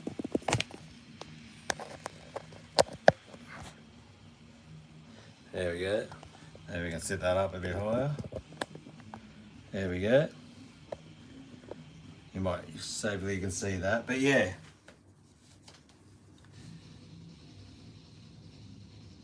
Like, that's, I would say, an attitude. Like, because let's be real, like, bands are only as good as the members that you have. Think about, like, you know, if we look at Pantera, what brought they were only around for 10 years, right? Drug addiction destroyed Pantera.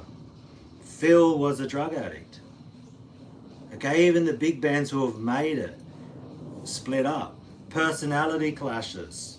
People not being able to work with each other. Financial stress. How many bands do you know have broken up? Go through the line of all the different heavy metal bands you know. Yeah, look what happened with Slayer and Dave Lombardo. Like,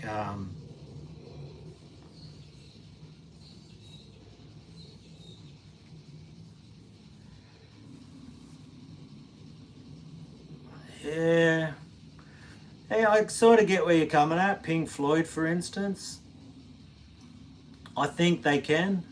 Because who would we say? I would say Metallica's probably had more success than Pink Floyd. Or you're talking, you said in the modern era, so Metallica's not the modern era. Um, I think what's happened, probably bands won't have that type of influence because really at the end of the day, I don't think making music the way we make music with instruments and guitars, us old people, us Gen X, and the next generation, let's be real, like, kids are going to use electronic music. The reason why we want to express ourselves has become different. I'd say, more people now, probably young people, are dancing in front of these things for like TikTok reels and stuff. That's a whole other era. But I don't think there's a lot of factors. It's not just like, can there be, like, why was, there was only that moment in time for a band like Pink Floyd to be where they were because of, um, you got to think of like what the technology was at the time. How was music distributed? How was it recorded? How did we consume our music? Okay, there's so many more factors to say why doesn't to have that type of success. Do you know what I mean? But once again, it's like, and then radios keep playing, right? Well, then we also got to think, okay, then did bands like Pink Floyd have the success? Because radio stations and corporations kept continually playing their music. Okay, it's not just, it was became part of people's lives. So now people would rather go watch a cover band play Pink Floyd covers than actually go and watch an original band. Let's talk about that. There's this whole, I call it the American Idolification of the music industry, where you have to copy other people to show the world how good you are. Let's look at that aspect, because, look at that. Besides Paul McCartney, the Beatles, why are the Beatles so huge? Because they kept playing it. They do musicals. You can make more money as a Beatles cover band than you can as an original band. Why is there no original Australian bands? Because we used to support bands like Cold Chisel, Midnight Oil, Hoodoo Gurus. We had a live scene, right? Now, one of the criticisms that I get from my mate, covers. Copy other people's music to show other people how good you are. This is a big reason, because you will only get pushed and promoted if you are continuing the corporate machine of the big bands. Do you know what I mean? You can make more money as a Metallica cover band because Metallica are so huge. So people want to go out and witness live Metallica in a watered down version of I play covers. And I think cover bands are destroying the music industry, if you really want to be honest. Because they're just cashing in and they're trying to provide a nostalgia element to live music. It's like, watch me play somebody else's music, which is what they encourage young kids to do, which is American Idol, Australian Idol. Show me how well you can sing somebody else's song, because I only connect with a song that means something to me from my past. And that's all I'm going to give a chance. That's my thoughts on why we are where we're at. If we want to talk about why modern bands aren't successful, that's one aspect. Another is, do kids want to consume music that is made with instruments in the traditional way? Okay. Do they want to, now this even loops back to drugs again. Do they then want to, young people are taking drugs, right? Going to dance listening to more dance, EDM. Have you ever seen the size of the EDM festivals? Where there's just someone standing behind it going like this. They're doing nothing. They're just shaking their hand. And normally they've got a nice set of jugs and they're bouncing around and they're just like, look good. It's more about what you look like. But those EDM festivals have a sea of people like freaking Woodstock, probably bigger than Woodstock, right? Because people aren't consuming the guitar music or the band music the way they used to, because there's other forms of music. It does help you get good, but what I'm saying is I've got no problem with covers. We're talking about why do bands like Pink Floyd still have so much relevance? It's because radio station keeps playing them on rotation. People do covers of them. People do musicals using their music. They use it in movies. Do you know what I mean? It becomes part of the culture, the collective culture. And they've only locked these, like Rolling Stones. Why do you think the Rolling Bones have been going for so long? Because they keep spinning them up, you know? Why do you think AC/DC? People just want to relive being 20 over and over again. You know? Maybe that's what my midlife crisis is, why I'm going back into death metal, because I want to relive being a teenager.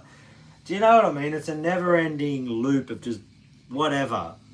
Of just opinions, like, and I'm not saying I'm right. I'm just talking opinions. That's just how I'm seeing the world. And you, as you know, Patrick, as you're leaving those comments, that's how you view the world, bro. And for me, I'm just like, yeah, mate. Well, this then comes back to making it, making it like Pink Floyd, making it like Metallica, like, bro, like, it doesn't. It's just fun at the end of the day, man. It's, you know what I mean? Like, it's just, there's so many aspects to it. It's like to me, it's like trying to understand, condense human psychology and human behavior into just a statement. Because to me, everything is just too varied and there's too much nuance to it. There's just too many layers to it. And all I've really figured out, and I don't know, man, I ain't no philosopher, I ain't no super intellectual that's going to have can write a thesis on what I think, you know. That's how, like, people will write a thesis on why can't a band be as big as Pink Floyd, and they'll study it, and they'll contemplate on it, and they'll get very introspective about it. It's like, cool, like, if that's what is floating your boat and motivates you, and that's what lights your neurons in your brain up, is to be interested or have an opinion or try to comprehend why isn't something what it is, or why is something what it is, then that's your pursuit. Do you know what I mean? And I don't think I don't think being in agreement is really the issue, or just that we think the same.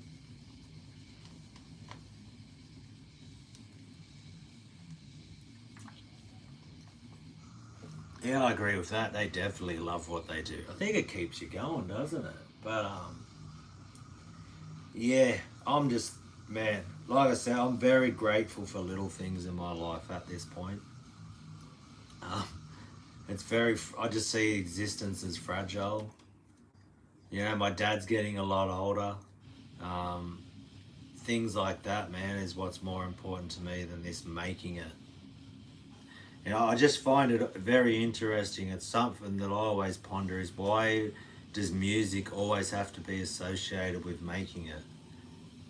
And why can't it just be an enjoyable pastime, an enjoyable hobby? Yeah, I don't know. It's just one of these things that there is this perceived making it. Why ever I keep doing these little finger, making it like an idiot. I don't even know, bro. Like, so that's me just talking shit about something that, yeah, whatever. Like, that's just an opinion, bro. And yeah, And that's then even brings me back to people who disagree with me. It's okay for people to think different, which I think's cool. And maybe if there's something I said that said, you know what, he's got a point there, that's cool too. I'm here to listen to all perspectives.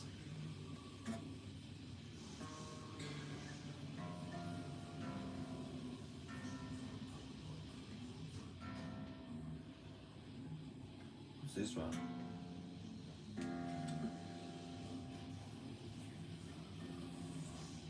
What is that not? That's the C there.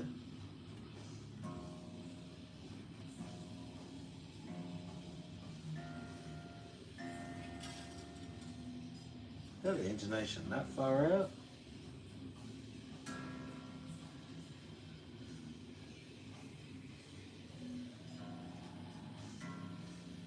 That's not bad.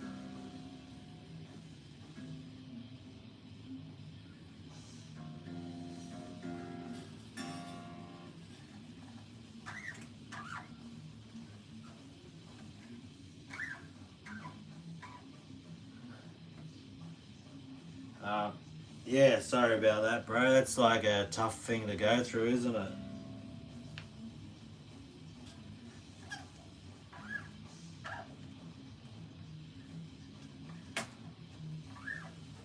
I just hope, whatever it is we think, I just hope people can find peace in life. Whatever that is, whatever it means for anyone, just enjoyment. That they can feel like, that's probably what I would hope from anything for people.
Oh, okay. The shovel playing dude, I know him. That dude. The slide guitar.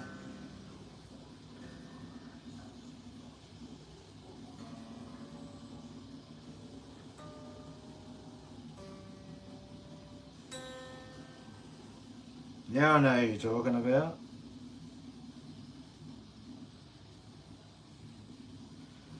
The shovel guy. He does like slide guitar too stuff. Okay.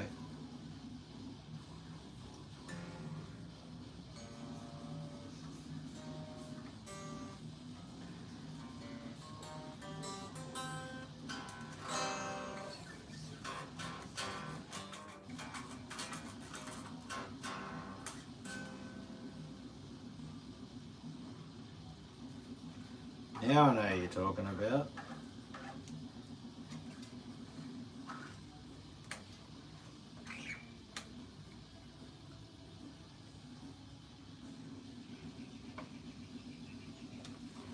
The shovel dude.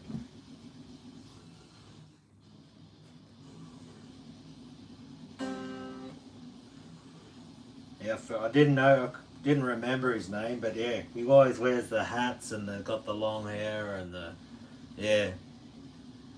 Always plays like 3-string guitars and things like that. These little cigar sort of style things and.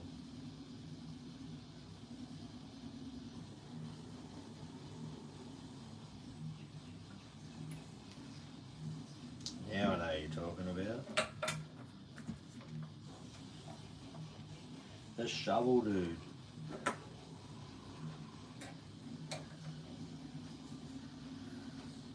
I'll put them up here.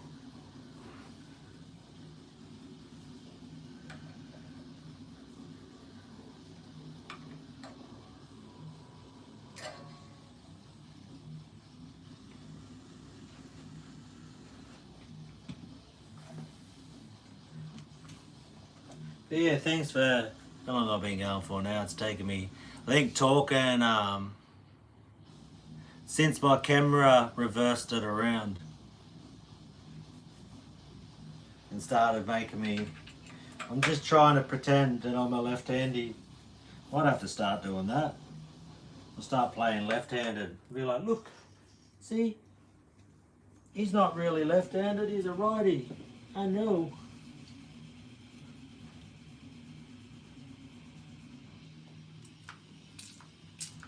Might have to start seeing how I can make that happen more, eh? Do a reverso, and people are like, what happened? It's a bit more interesting if I'm a lefty, eh? I'll be like, there's no way, bro.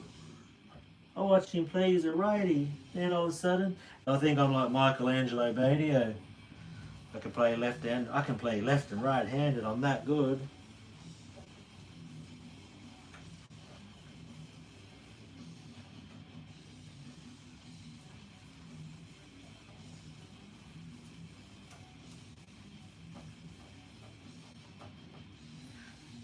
Who's that crud there?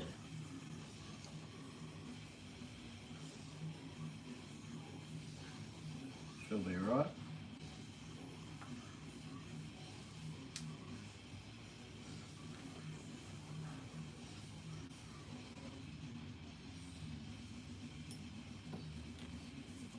But nearly back together with this, all good to go.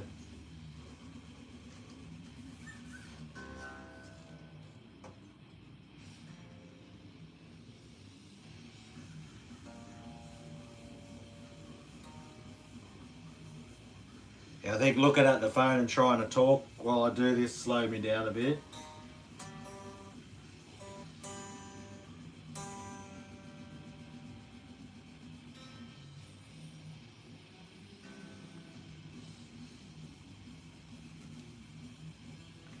Got these to a point where they're pretty good.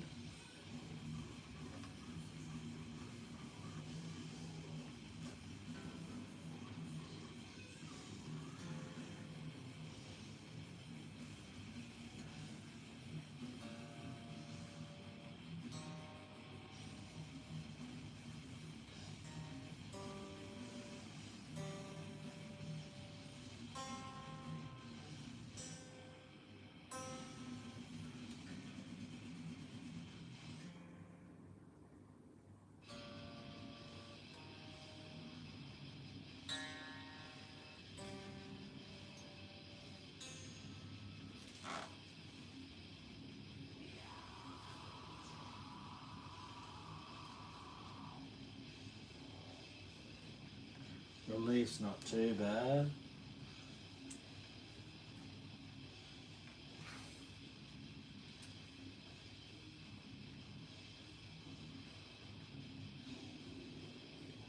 I'll be able to go down a little bit on the action. Might drop it down just a tad.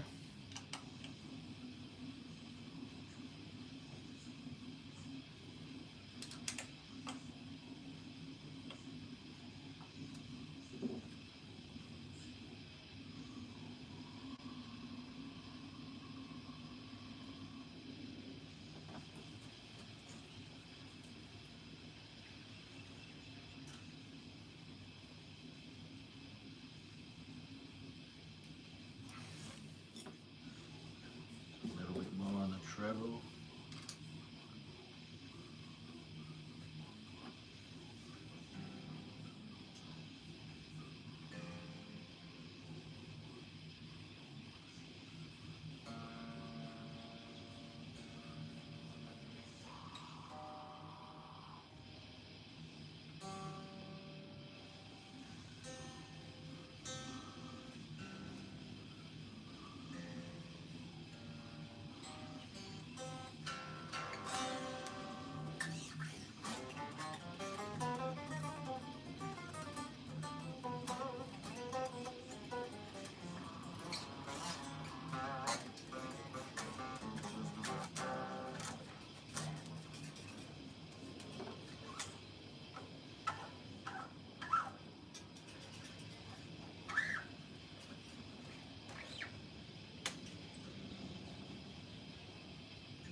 No, I haven't used TC electronic pedals.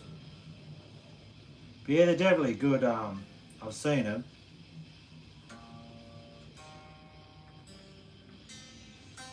Yeah, I got a friend who's got some of them. Okay, just gonna do a double check of.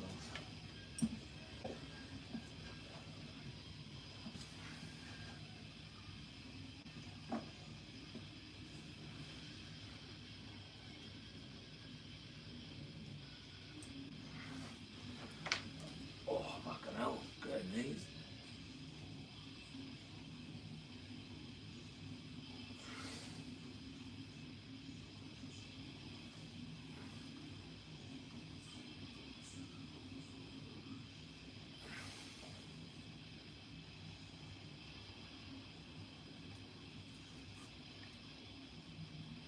Did have that little shim there that made it like.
Someone's doing.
That's good.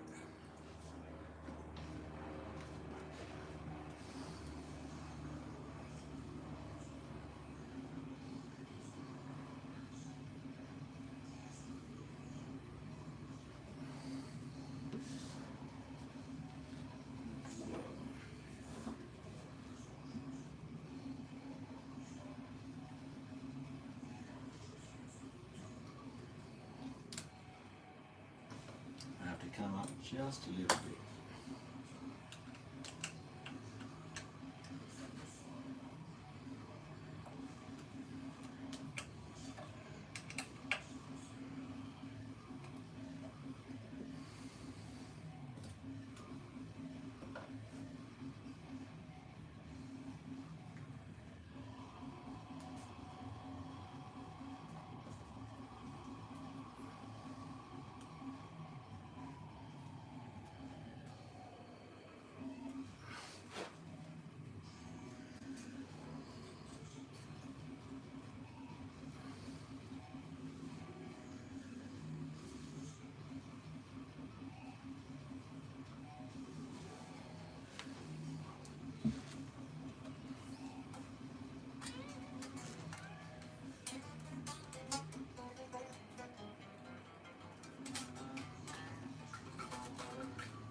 So there we have it, legends. I'm going to jump off here now.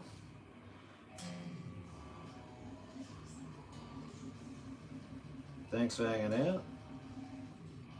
I'll keep having to stretch out these strings.